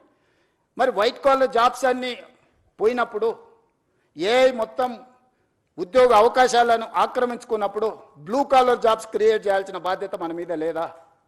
బ్లూ కాలర్ జాబ్స్ క్రియేట్ చేయకుండా వాళ్లకు సాంకేతిక నైపుణ్యాన్ని అందించకుండా రీస్కిల్ అప్స్కిల్ చేయకుండా సెల్ఫ్ ఎంప్లాయ్మెంట్ క్రియేట్ చేయకుండా మూసీ నది పరివాహక ప్రాంతాన్ని నైట్ ఎకానమీ కింద మార్చి ప్రపంచ దేశాలతో పోటీ పడకుండా ఒక పర్యాటక క్షేత్రంగా ఒక పర్యాటక కేంద్రంగా ఒక ఆర్థిక వ్యవస్థగా అభివృద్ధి చేసుకోకుండా ఇంకా వెనక్కి వెళ్ళిపోదామా? రాతి యుగాల వైపు ప్రయాణిద్దామా? ఒకప్పుడు అడవుల్లో మనం ఆకుల అలాలు కట్టుకొని ఉండేది, తర్వాత కొంచెం బట్టలు కట్టుకునే కాడికి అట్లా ఇప్పుడు సూట్ వేసుకునే కాడికి ఇప్పుడు మోడర్న్ సొసైటీకి వచ్చినాం. ఇదంతా సమాజంలో పరిణామ క్రమంలో వచ్చిన అభివృద్ధి కదా. ఈ అభివృద్ధిని మనం అడ్డుకున్నామా? 100 సంవత్సరాల క్రితం వచ్చిన వరదల్ని దృష్టిలో పెట్టుకొని నిజాం చేసిన దాంట్లో 10% కూడా ఈరోజు మనం చేయాలనే ప్రయత్నం చేయకపోతే ఈ చరిత్ర మనల్ని క్షమిస్తుందా? ఈ చరిత్ర తిరగ రాసుకోవాల్సిన అవసరము ఇప్పుడు రాయకపోతే ఎప్పుడు రాయలేమన్న పరిస్థితులు ఈ మేధావులకు అర్థం కావడం లేదా? ఇవాళ defence, they don't give even single inch of land, they don't allow you to see that land. Today I wanted to appreciate my army people and my defense minister. He has prepared to give 100+ acres in Bapu Gandhi Sarovar, where our army people are training, Agniveers are training there. They have decided to shift their Agniveer training camp some other place, and they are giving 100+ acres for this Gandhian ideology, where the MUSI is going to come up. అంటే దేశ సరిహద్దుల్లో భద్రతగా ఉండి దేశాన్ని కాపాడే వీర సైనికులు కూడా వందలాది ఎకరాల వాళ్ళ భూములను మూసీ నది ప్రక్షాళన కోసం ముందుకొచ్చి అప్పజెప్తుంటే, ఇవి ప్రభుత్వ భూములు చాలా వరకు, లేదా ప్రభుత్వ నిబంధనలకు ప్రైవేట్ భూములు ఉన్నా ప్రభుత్వ నిబంధనలు ఉన్నాయి. ఈరోజు గండిపేట నుంచి బాపు ఘాట్ వరకు 100 మీటర్ల బెడ్ విడ్త్లో నీళ్లు ప్రవహిస్తాయి. బోత్ సైడ్ 50 మీటర్ల బెడ్ విడ్త్లో రోడ్లు, ఇన్ఫ్రాస్ట్రక్చరు, ఎకనామిక్ జోన్, ఎవ్రీథింగ్ వస్తుంది. అంటే నది సెంటర్ నుంచి లెక్క పెడితే ఇటు సైడ్ ఒక 100 మీటర్లు, ఇటు సైడ్ ఒక 100 మీటర్లు, కంప్లీట్గా 200 మీటర్ల లోపలనే నీళ్లను నియంత్రించడమే కాకుండా నీళ్లకు సరైన దారి. ఈరోజు మీరు ఎస్టీ పిల్లల పైప్ లైన్లన్నీ మూసీ నదిలో కట్టిండ్రు, మధ్యలో కట్టిరు. వరద రాగానే అడ్డుకోవడంతో ఆ నీళ్లు కాలనీలకు వస్తున్నాయి. చెత్త వేయడం వల్ల, డెబ్రీస్ వేయడం వల్ల, కన్స్ట్రక్షన్ మెటీరియల్ మొత్తం తీసుకువెళ్ళి డంప్ చేయడం వల్ల అవి నిండడం వల్ల నీళ్ళు అక్కడి వరకు వేగంగా వచ్చి ఆగిపోతున్నాయి. ఒక దగ్గర 500 ఫీట్లు ఉంది, ఒక దగ్గర 50 ఫీట్లు ఉంది మూసీ నది. 500 ఫీట్లలో ఉండే వరద 50 ఫీట్లకు రాగానే మొత్తం నీళ్లు నిండి వెనక్కి వచ్చి కాలనీలన్నీ నీటిమయం అయిపోతున్నాయి. ఎన్ని వేల మంది నిరాశ్రయులైన, 10 లక్షల మంది పోయినసారి 2019-20లో వరదలు వచ్చినప్పుడు మొత్తం వాళ్ళ సర్వం కోల్పోయినారు. నేను ఎంపీని, ప్రతి కాలనీ నేను తిరిగి వచ్చిన. జల్పల్లిలో ఈరోజు కూడా 1st ఫ్లోర్ వరకు నీళ్ళు వచ్చి ఆగిపోయినాయి, నీళ్లు బయటికి పోవడం లేదు. జల్పల్లి ప్రాంతంలో కాలనీలు మునిగిపోయినాయి. ఈరోజు నీళ్లు మనం ఉన్న ప్రాంతాలకు వస్తలేవు. నీళ్లున్న ప్రాంతాన్ని మనం పోవడం వల్ల వాటికి దారి తెలవక అవి మన దగ్గరకు వస్తున్నాయి. నీళ్లుండే ప్రాంతాన్ని నీళ్లకు వదిలేస్తే నీళ్లు మన దగ్గరికి ఎందుకు వస్తాయి? ఈరోజు కాలనీలకు లేకపోతే సిటీలకు నీళ్లు వస్తున్నాయంటే ఆ నీళ్లు ప్రవహించే చెరువులు కావచ్చు, కుంటలు కావచ్చు, నాలాలు కావచ్చు, మూసీ నది కావచ్చు, ఆ నీటి పరివాహక ప్రాంతాలను మనం ఆక్రమించుకోవడం వల్ల all these are man made disasters. We have created all those disaster. వాటికి ఏ దారి తెలియక మన దారిలోకి వస్తున్నాయి, మన ఇంట్లోకి వస్తున్నాయి. వాటిని పకడ్బందీ ప్రణాళికతోటి మూసీ నది, ఈసా నది, గోదావరి నది నదుల త్రివేణి సంగమాన్ని తీసుకెళ్లి కృష్ణా నదిలో కలవడానికి అవసరమైన అభివృద్ధి కార్యక్రమాలు చేసినప్పుడు ఈ నదులు మన సంస్కృతిని, నాగరికతనే కాదు మన ఆర్థిక ప్రయోజనాన్ని చేకూర్చడానికి, ప్రపంచంలో మన గౌరవాన్ని పెంచడానికి ఉపయోగపడుతుంది. ఈరోజు మూసీ నది పునరుద్ధరణ కార్యక్రమం బ్యూటిఫికేషన్ లేకపోతే లూటిఫికేషన్ అని కొంతమంది తెలివితేటలన్నీ ప్రదర్శించి ఏదైతే మాట్లాడుతుండ్రో, గాంధీ స్టాచ్యూకే 5,000 కోట్లు ఖర్చు పెడుతున్నారు అన్నారు. Hardly we're spending for Gandhi statue 70 crores, maybe I don't know exact calculation, 70-75 crores. They have spent 220 crores for Ambedkar statue. We have not opposed for that. Yes, we need Ambedkar ideology. At the same time, we need Gandhian ideology. Yes, conquer one country without any violence, with peace. He won one war. ప్రపంచంలో ఒక యుద్ధాన్ని శాంతితోని గెలవచ్చని ప్రపంచానికి గొప్ప సందేశం ఇచ్చిన వ్యక్తి ఎవరంటే మహాత్మా గాంధీ. ఒక దేశం యొక్క స్వతంత్రాన్ని శాంతి ద్వారా సాధించిన వాళ్ళు ఈ భూమి మీదనే పుట్టలేదు ఇంతవరకు. ఈ ప్రపంచంలో ఎవరికీ అంత గొప్ప చరిత్ర లేదు. 30 సంవత్సరాలు బ్రిటిషర్స్కి వ్యతిరేకంగా పోరాటం చేస్తే గాంధీ మీద కూడా లాఠీ ఎత్తలే. కానీ స్వతంత్రం వచ్చిన 6-7 నెలలనే కొంతమంది బుల్లెట్తో పొట్టన పెట్టుకున్నారు గాంధీని. వాళ్ళు కూడా నీతులు చెప్తారు, ఇంకా నేనేం చెప్పాలి? అందుకే ఈరోజు మీ అందరికీ నా విజ్ఞప్తి ఒకటే, ముందుకెళ్ళడానికి సూచన చేయండి. ఏ పేదవాడికి అన్యాయం జరగని, ఏ పేదవాడిని నిరాశ్రయం చేయం. ఈ ప్రభుత్వం పేదలకు ఇబ్బంది కలిగించడానికి, ఈ ప్రభుత్వం పేదలకు నష్టం కలిగించడానికి, లేకపోతే ఈ ప్రభుత్వం కొంతమంది రియల్ ఎస్టేట్ సంస్థలతో ఆర్థిక ప్రయోజనాల కోసం పనిచేయడం లేదు. ఈ ప్రభుత్వం మన నగరాన్ని, మన రాష్ట్రాన్ని గొప్ప అభివృద్ధి చెందిన నగరంగా, గొప్ప ఆర్థిక రాష్ట్రంగా నిలబెట్టాలనుకుంటున్నాము. ఇందులో మనం అందరం భాగస్వాములము. ఈరోజు మనం చేయబోయే పని 100 సంవత్సరాల క్రితం నిజాం చేసిన పనుల్ని ఈరోజు మనం ఆస్వాదిస్తున్నాము. ఈరోజు మనకు తాగడానికి నీళ్ళంటే గండిపేట వైపు చూడాలి, హిమాయత్ సాగర్ వైపు చూడాలి. పిల్లలు పర్యాటక క్షేత్రానికి వెళ్ళాలనుకుంటే గండిపేట హిమాయత్ సాగర్ దగ్గరికి వెళ్ళాలి. 100 సంవత్సరాల క్రితం వారసత్వ సంపదను నిజాం అందించిన కాబట్టి చార్మినార్ చూడడానికి వెళ్తున్నాం, అంతకంటే ముందున్న గోల్కొండ దగ్గరికి వెళ్తున్నాము. లేకపోతే హైకోర్టు ఈరోజు ఎక్కడున్నది, ఉస్మానియా హాస్పిటల్ ఎక్కడున్నది, సిటీ కాలేజ్ ఎక్కడున్నది, సాలార్జంగ్ మ్యూజియం ఎక్కడున్నది, నిజాం కాలేజ్ ఎక్కడున్నది. ఇవన్నీ గొప్ప వారసత్వ కట్టడాలు, చరిత్రతో పాటు ఒక నాలెడ్జ్ హబ్గా క్రియేట్ చేసింది కాబట్టి ఈరోజు మనం గొప్పగా రాణించగలిగినాము. మనం వచ్చిన తర్వాత గొప్పగా కట్టుకున్నది ఒకటి చెప్పండి. 75 సంవత్సరాల స్వతంత్ర భారతంలో అద్భుతమైన కట్టడం, చరిత్రలో మనకు పేరు తెచ్చిపెట్టగలిగిన కట్టడం ఒక్కటైనా మనం కట్టుకోగలిగినమా? వరంగల్ వెళ్తే వేయి స్తంభాల గుడి చెప్పుకోవాలి, అక్కడికి వెళ్తే రామప్ప మందిరం చెప్పుకోవాలా, ఇంకొక దగ్గరికి వెళ్తే ఇంకొక చరిత్రను చెప్పుకోవాలా, అలంపూర్ వెళ్తే శక్తిపీఠం గురించి చెప్పుకోవాలి, కృష్ణానది పరివాహక ప్రాంతంలో రాజులు కట్టిన గొప్ప గొప్ప మందిరాలను చెప్పుకుంటున్నాం తప్ప మనం చరిత్రకారులం కావాల్సిన అవసరం లేదా? మన చరిత్రను తిరిగి మళ్ళీ రాసుకునే అవకాశం మనకు వచ్చినప్పుడు మనం వదులుకోవాలా? ఈరోజు ప్రాజెక్ట్ కాస్ట్ ఇక్కడ చూపించినాం. 21 కిలోమీటర్స్ ఉస్మాన్ సాగర్ నుంచి Gandhi Sarovar 11.5 kilometers roughly, Himayat Sagar to Gandhi Sarovar 9.5 kilometers roughly. Put together the entire project cost is hardly 6,500 to 7,000 crores. In that project, Gandhi statue and building structure and everything may be 200-250 crores.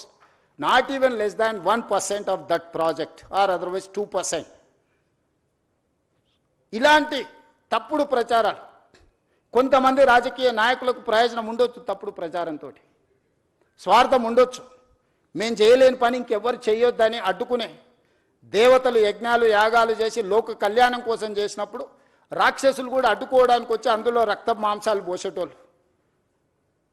శుక్రాచార్యుడు, ఆయన శిష్యులు మారీచుడు, సుబాహుడు దేవతలు యజ్ఞాలు యాగాలు చేసినప్పుడు శుక్రాచార్యుడు ఆయన శిష్యులు వచ్చి ఈ యజ్ఞాలను భగ్నం చేసి లోక కళ్యాణం జరగొద్దని రక్త మాంసాలను ఆ యాగంలో వీళ్ళు నెయ్యి పండ్లు ఫలాలు వీళ్ళేస్తే పైనుంచి వాళ్ళు రక్తం మాంసాలు అందులో పోసేటోళ్ళు. అయినా దేవతలు యజ్ఞాలు యాగాలు మానలేదే. ఆ మారీచుడే కదా సీతమ్మను ఎత్తుకుపోవడానికి రావణాసురుడి మేనమామ మారీచుడు. మేనమామను రావణాసురుడు కోరుకుంటే మారీచుడు మాయలేడి రూపంలో వచ్చి సీతను ఎత్తుకోవడానికి పోతే రాముడి చేతిలో మారీచుడు పోయిండు, సుబాహుడు పోయిండు, రావణాసురుడు పోయిండు, అందరు పోయిండు. లోక కళ్యాణం కోసం మంచి పనులు చేపట్టినప్పుడు సహకరించుకోవడానికి మీకు మనసు రాకపోతే పర్వాలేదు, అడ్డుకునే ప్రయత్నం చేయకండి దయచేసి. దయచేసి ఈ ప్రభుత్వం ఓపెన్గా మిమ్మల్ని వెల్కమ్ చేస్తుంది. రేపు శాసనసభలో కూడా ఇది చర్చకు పెడతాను. శాసనసభలో మీరు వీలైనంత మేరకు సలహాలు సూచనలు ఇవ్వండి ముందుకెళ్ళడానికి. ఇంకా మీకున్న అనుభవాన్ని, మీరు ప్రపంచంలో చాలా చదువుకొని వచ్చారు, గొప్ప గొప్ప యూనివర్సిటీలలో చదువుకున్నామంటూ. నేను గవర్నమెంట్ స్కూల్లోనే చదువుకొని వచ్చిన, నేను గవర్నమెంట్ స్టూడెంట్ని. నేను ప్రభుత్వ పాఠశాలలో చదువుకున్న మధ్యతరగతి వ్యవసాయ కుటుంబం నుంచి వచ్చిన వాడిని. నేను చూసి నేర్చుకున్నది అమలు చేయడానికి ప్రయత్నం చేస్తున్నా. నాకు గొప్ప విద్యలేం రావు, కానీ చూస్తే నేర్చుకోగలిగిన తెలివితేటలు ఉన్నాయి నాకు. అందుకే ప్రపంచంలో ఉన్న అభివృద్ధిలో నేను చూసి వచ్చిన. సేయింగ్ ఇస్ బిలీఫ్ అంటారు, నకల్ మారనేకి లియే అకల్ రహనా అంటారు.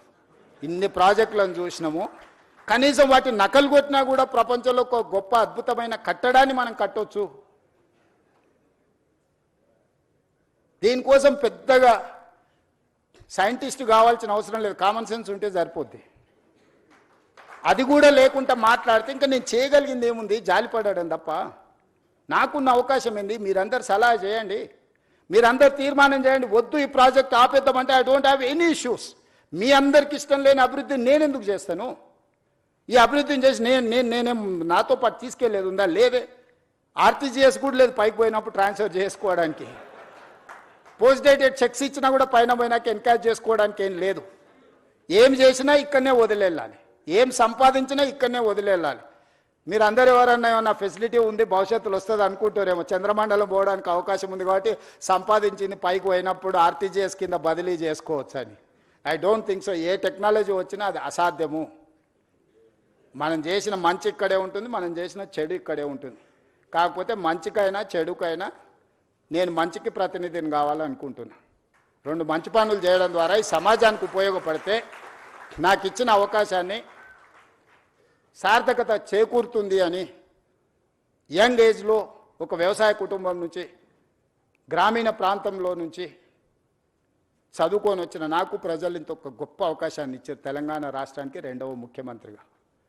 చాలామందికి రాజకీయాలలో ఉండే వాళ్ళకి సర్పంచ్ నుంచి పార్లమెంట్ వరకు ఉన్న ప్రతి ఒక్కరికి ఒక ఆలోచన ఉంటుంది, ఒక్కసారైనా ముఖ్యమంత్రి అయితే బాగుండని. కానీ నాకు దేవుడు 2వ ముఖ్యమంత్రిగా అవకాశం ఇచ్చిండు. 2 సంవత్సరాల 3 నెలలు చాలా మంచిగా పూర్తి చేసిన, ప్రణాళికలు సిద్ధం చేసిన. దేవుడిచ్చిన అవకాశాన్ని నేను వృధా చేయదలుచుకోలే. నేను స్ట్రాంగ్ ప్రాక్టీసింగ్ హిందూ. నేను ఫిలాసఫీని నమ్ముతా, కర్మ సిద్ధాంతాన్ని నమ్ముతానే. I respect other religions but I follow my religion. నేను ప్రాక్టీసింగ్ హిందూని. ప్రాక్టీసింగ్ హిందూ అని అంటే కర్మ సిద్ధాంతాన్ని, మంచిని మంచు చెడుని చెడు అనడమే ప్రాక్టీసింగ్ హిందూ యొక్క లక్షణం. అందుకే ఈరోజు ఈ ప్రాజెక్ట్ ఎవరికి వ్యతిరేకం కాదు. ఈ ప్రాజెక్టు ఎవరి ఆస్తులను గుంజుకోవడానికి కాదు. ఈ ప్రాజెక్ట్ అనేది భవిష్యత్ తరాల కోసం మనందరం కలిసి నిర్మించుకుంటున్న ప్రాజెక్ట్. ఇది నా ఒక్కడి వల్ల కాదు.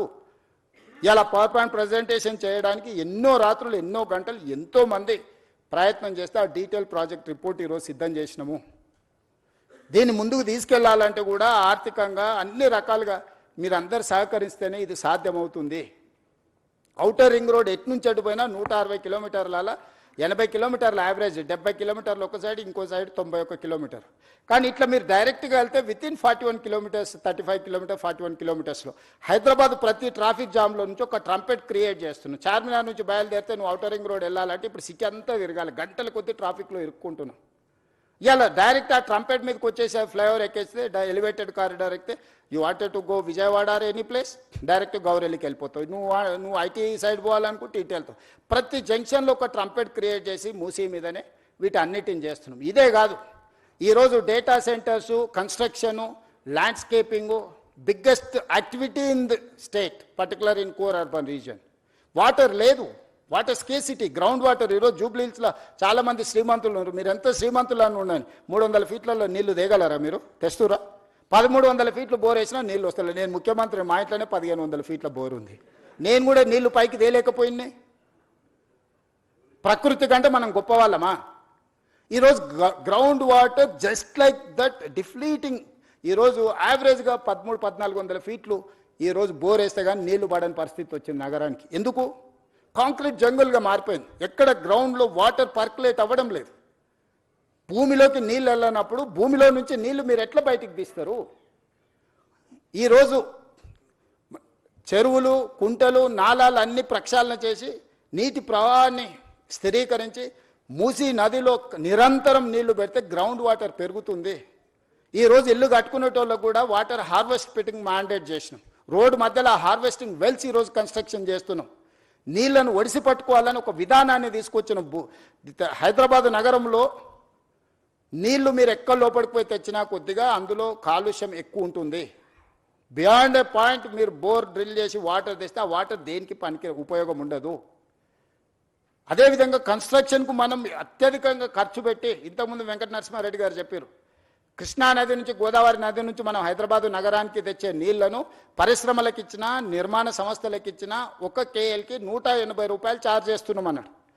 ఇవాళ వాటర్ ట్రీట్ చేసి ఎస్టీపీల ద్వారా ఈ వాటర్ని తిరిగి వినియోగించుకుంటే 70 నుంచి 80 రూపాయలు ఒక కేఎల్కి, అంటే మోర్ దాన్ 60% వాళ్ళ కాస్ట్ కట్టింగ్ చేయడానికి ఉంది. ఈరోజు వేలాది కోట్ల రూపాయలు, దాదాపుగా 2-3 లక్షల కోట్ల రూపాయలు మా శ్రీధర్ బాబు గారు డేటా సెంటర్స్ ఇన్వెస్ట్మెంట్ తీసుకొచ్చారు last 2 years. They need water.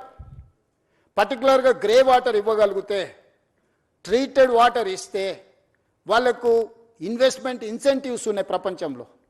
So ఈరోజు మనం ఆ వాటర్ని ఎస్టీపీల ద్వారా ఈ వాటర్ని విడిచిపట్టుకొని ఈ మూసీ నది ఎంబడే ట్రంక్ లైన్లు రిజర్వాయర్స్ చేసి మనం పంపింగ్ చేసి వాటికి నీళ్ళు ఇస్తే వేలాది కోట్ల రూపాయల పెట్టుబడులే కాదు, రాష్ట్రానికి కూడా లక్షలాది కోట్ల రూపాయల పెట్టుబడులు వస్తాయి, రాష్ట్రానికి వేల కోట్ల రూపాయల ఆదాయం వస్తుంది.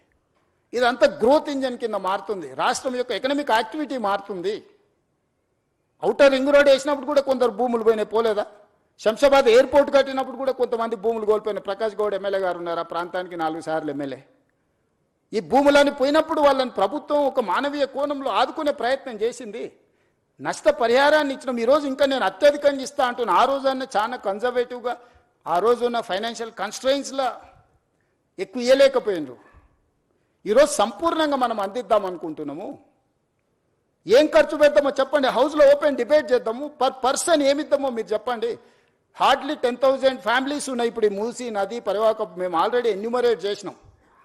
4 నెలలు ఇంటింటికి వెళ్ళి ప్రతి దగ్గర ఆ ఇంటి వివరాలు అన్నీ రాసుకొచ్చి డేటా కలెక్షన్ చేసిన 4 నుంచి 5 నెలలు కొన్ని వందల మంది అధికారులను మూసీ నది పరివాహక ప్రాంతంలో ఉన్న పేదల యొక్క వివరాలు అన్నీ సేకరించిన.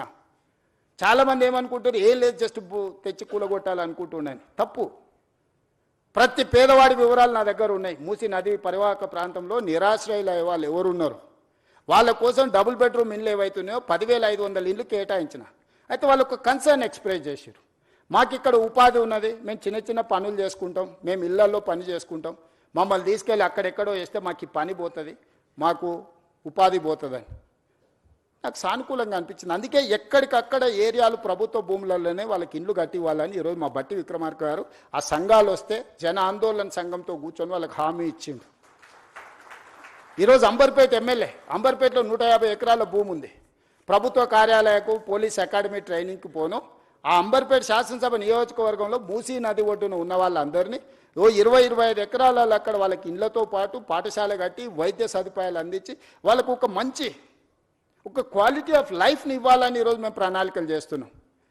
ఈ పరివాహక ప్రాంతంలో ఎక్కడెక్కడైతే ప్రభుత్వ భూములు ఉన్నాయో ఆ భూముల్లోనే వాళ్ళకు నివాస స్థలాలు ఏర్పాటు చేయడమే కాకుండా వాళ్ళ పిల్లలకు చదువుల కోసం పాఠశాల, వాళ్ళకు వైద్యం అందించి ఆ పక్కనే వాళ్ళకు ఉపాధి కల్పించడానికి ప్రయత్నం చేస్తాం. असदुद्दीन ओवैसी गाరు, अकबरुद्दीन ओवैसी गाరు వాళ్ళు మాట్లాడినారు, వాళ్ళ ఎమ్మెల్యేలు బలాల గారు ఎమ్మెల్యేలు అంతా మాట్లాడినారు. सर आप यहाँ हमारे जितने भी लोग हैं यहाँ छोटे मोटे काम करके जी लेते हैं, उन लोगों को आप दूर दूर लेके गए तो मुश्किल हो जाएंगे, हमारे लिए तकलीफ है. उनके सुझाव हम लिए. आने वाले दिनों में हम जहाँ वहाँ जो असेंबली एरिया में जो मूसी के अगल बगल में जितने भी लोग हैं वहाँ का वहीं हम लोग उन लोगों को जगह ढूंढ कर घर बना के देंगे. हम क्यों ऐसी सड़क पे छोड़ेंगे? हम उनके परिवार है, वो सब लोग चाहे तो मैं मुख्यमंत्री बने. उन लोगों को दुखी देने के लिए, नुकसान करने के लिए हम मुख्यमंत्री नहीं बना. मैं उन लोगों को वो मुझे चाहता है वो लोग, दुआ दिए वो लोग, इसीलिए आज मुख्यमंत्री 2 साल मैं कामयाब हो गए. उन लोगों को क्यों मैं नुकसान पहुंचाने के लिए मैं कोशिश करता हूं? क्या दुश्मनी है उन लोगों से? गरीब लोगों से मेरा क्या दुश्मनी है? मैं बड़े बड़े बंगले में, फार्म हाउस में नहीं रहता हूं, मैं भी झोपड़ियों में घूमते रहता हूं, हमेशा गरीबों से मिलजुल के रहता हूं. उन लोगों के तकलीफ, उन लोगों के दिल का धड़कन मैं समझ सकता हूं. उन लोगों के दुखी को दूर करने के लिए मैं कोशिश करूंगा. मैं कुछ चाहे तो बैठकर बात करूंगा. मेरा पूरा सिस्टम खड़ा हुआ है उन लोगों की मदद के लिए. हमारे एमएलएस, हमारे मिनिस्टर्स, हमारे ऑफिसर सब लोग तैयार है. उन लोगों को जो जो जरूरत है हम लोग पहुंचा देंगे. किसी को दुख को पहुंचाने के लिए हम यहां बैठे नहीं है.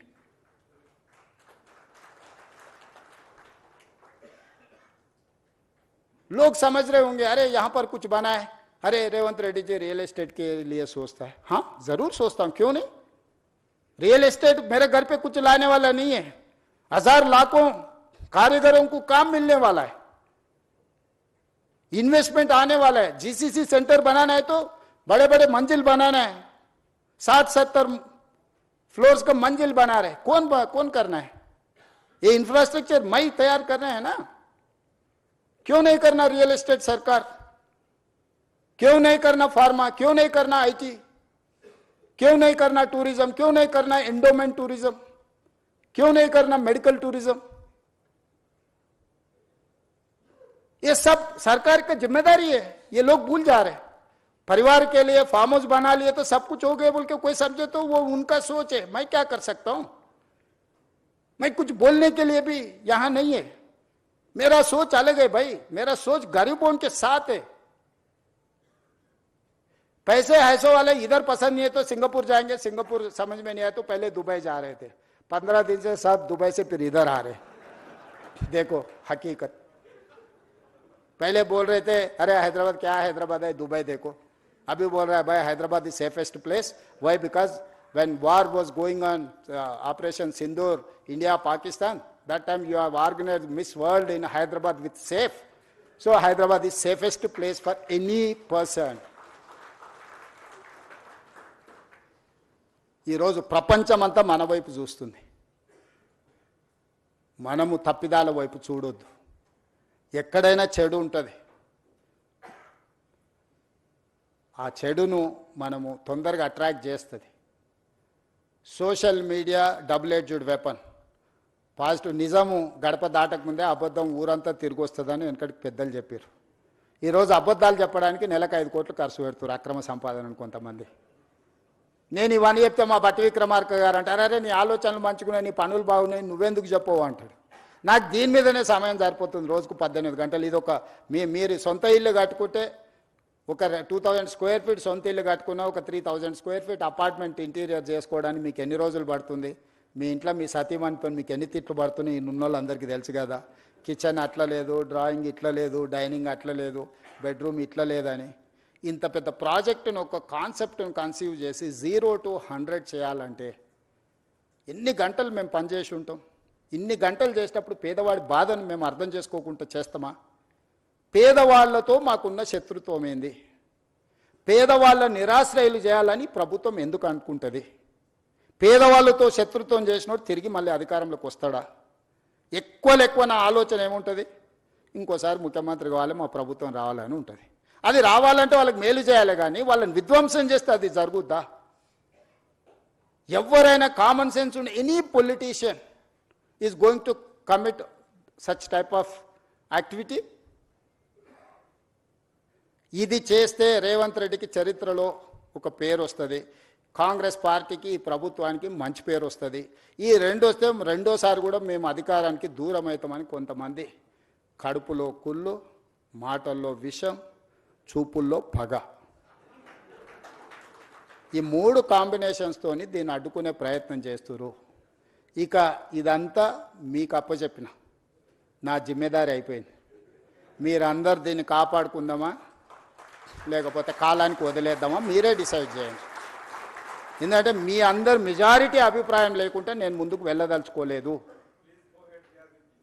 మీరు దీని మీద ఏమేం కావాలో సజెషన్స్ ఇవ్వండి. ఓపెన్గా వెబ్సైట్ ఇచ్చిండ్రు, ఆ వెబ్సైట్ ఒకసారి ఆన్ చేయండి, స్క్రీన్ మీద ప్లే చేయరు. ఆ వెబ్సైట్ ఉంది కదా, ఆ వెబ్సైట్లో musi.telangana.government.in. ఎవరు ఏం సలహాలు ఉన్నా, ఎక్స్పర్ట్స్ ఎవరు ఉన్నా కూడా మాకు ఇవ్వండి, మంచిని అన్నిటిని తీసుకుంటాము. సలహాలు మీరు ఎవరు ఇచ్చినా అది అమలు చేస్తే నాకే మంచి పేరు వస్తుంది, మా ప్రభుత్వానికి గుర్తింపు వస్తుంది. తప్పులు జరగకుండా సరిదిద్దే బాధ్యత మీదే. మీకే ఓపెన్ ప్లాట్ఫామ్, ఓపెన్ డయాస్ మీతో షేర్ చేస్తున్నా నేను. ఎవరు డిపిఆర్ లేదు, ఎన్ని వేలు అవుతుందో తెలియదు, ఏం జరుగుతుందో తెలియదు, తెర వెనక ఇది జరిగింది, తెర ముందు అది జరిగింది. ఇక ఈ ఊహాగానాలకు, కాన్స్పిరసీ థియరీస్కి పులి స్టాప్ పెట్టండి దయచేసి. ఇంకా మీరు పెట్టినా కూడా నేను అనేది ఏం లేదు. మనం అందరికీ చెప్తాం బాగుండే మంచి బట్టలు తోడుకోని, లేదు నేను ఇట్లనే ఉంటాను ఎవరన్నా బజార్లో తిరిగిండ్రు అనుకో అటు దిక్కు చూడడం మానేస్తాం. ఏం చేస్తాం?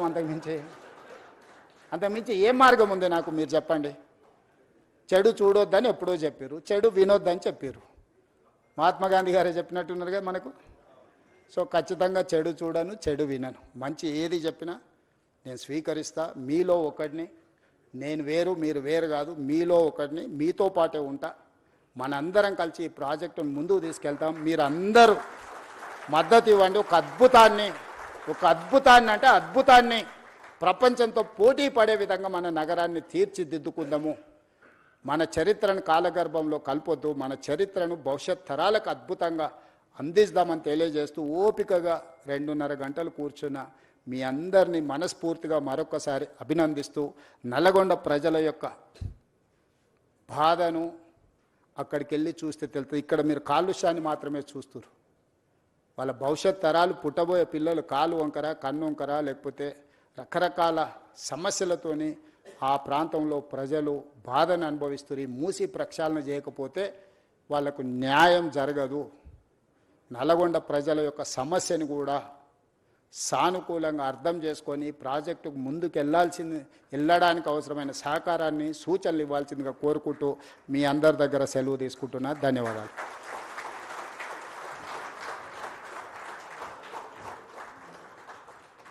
Check.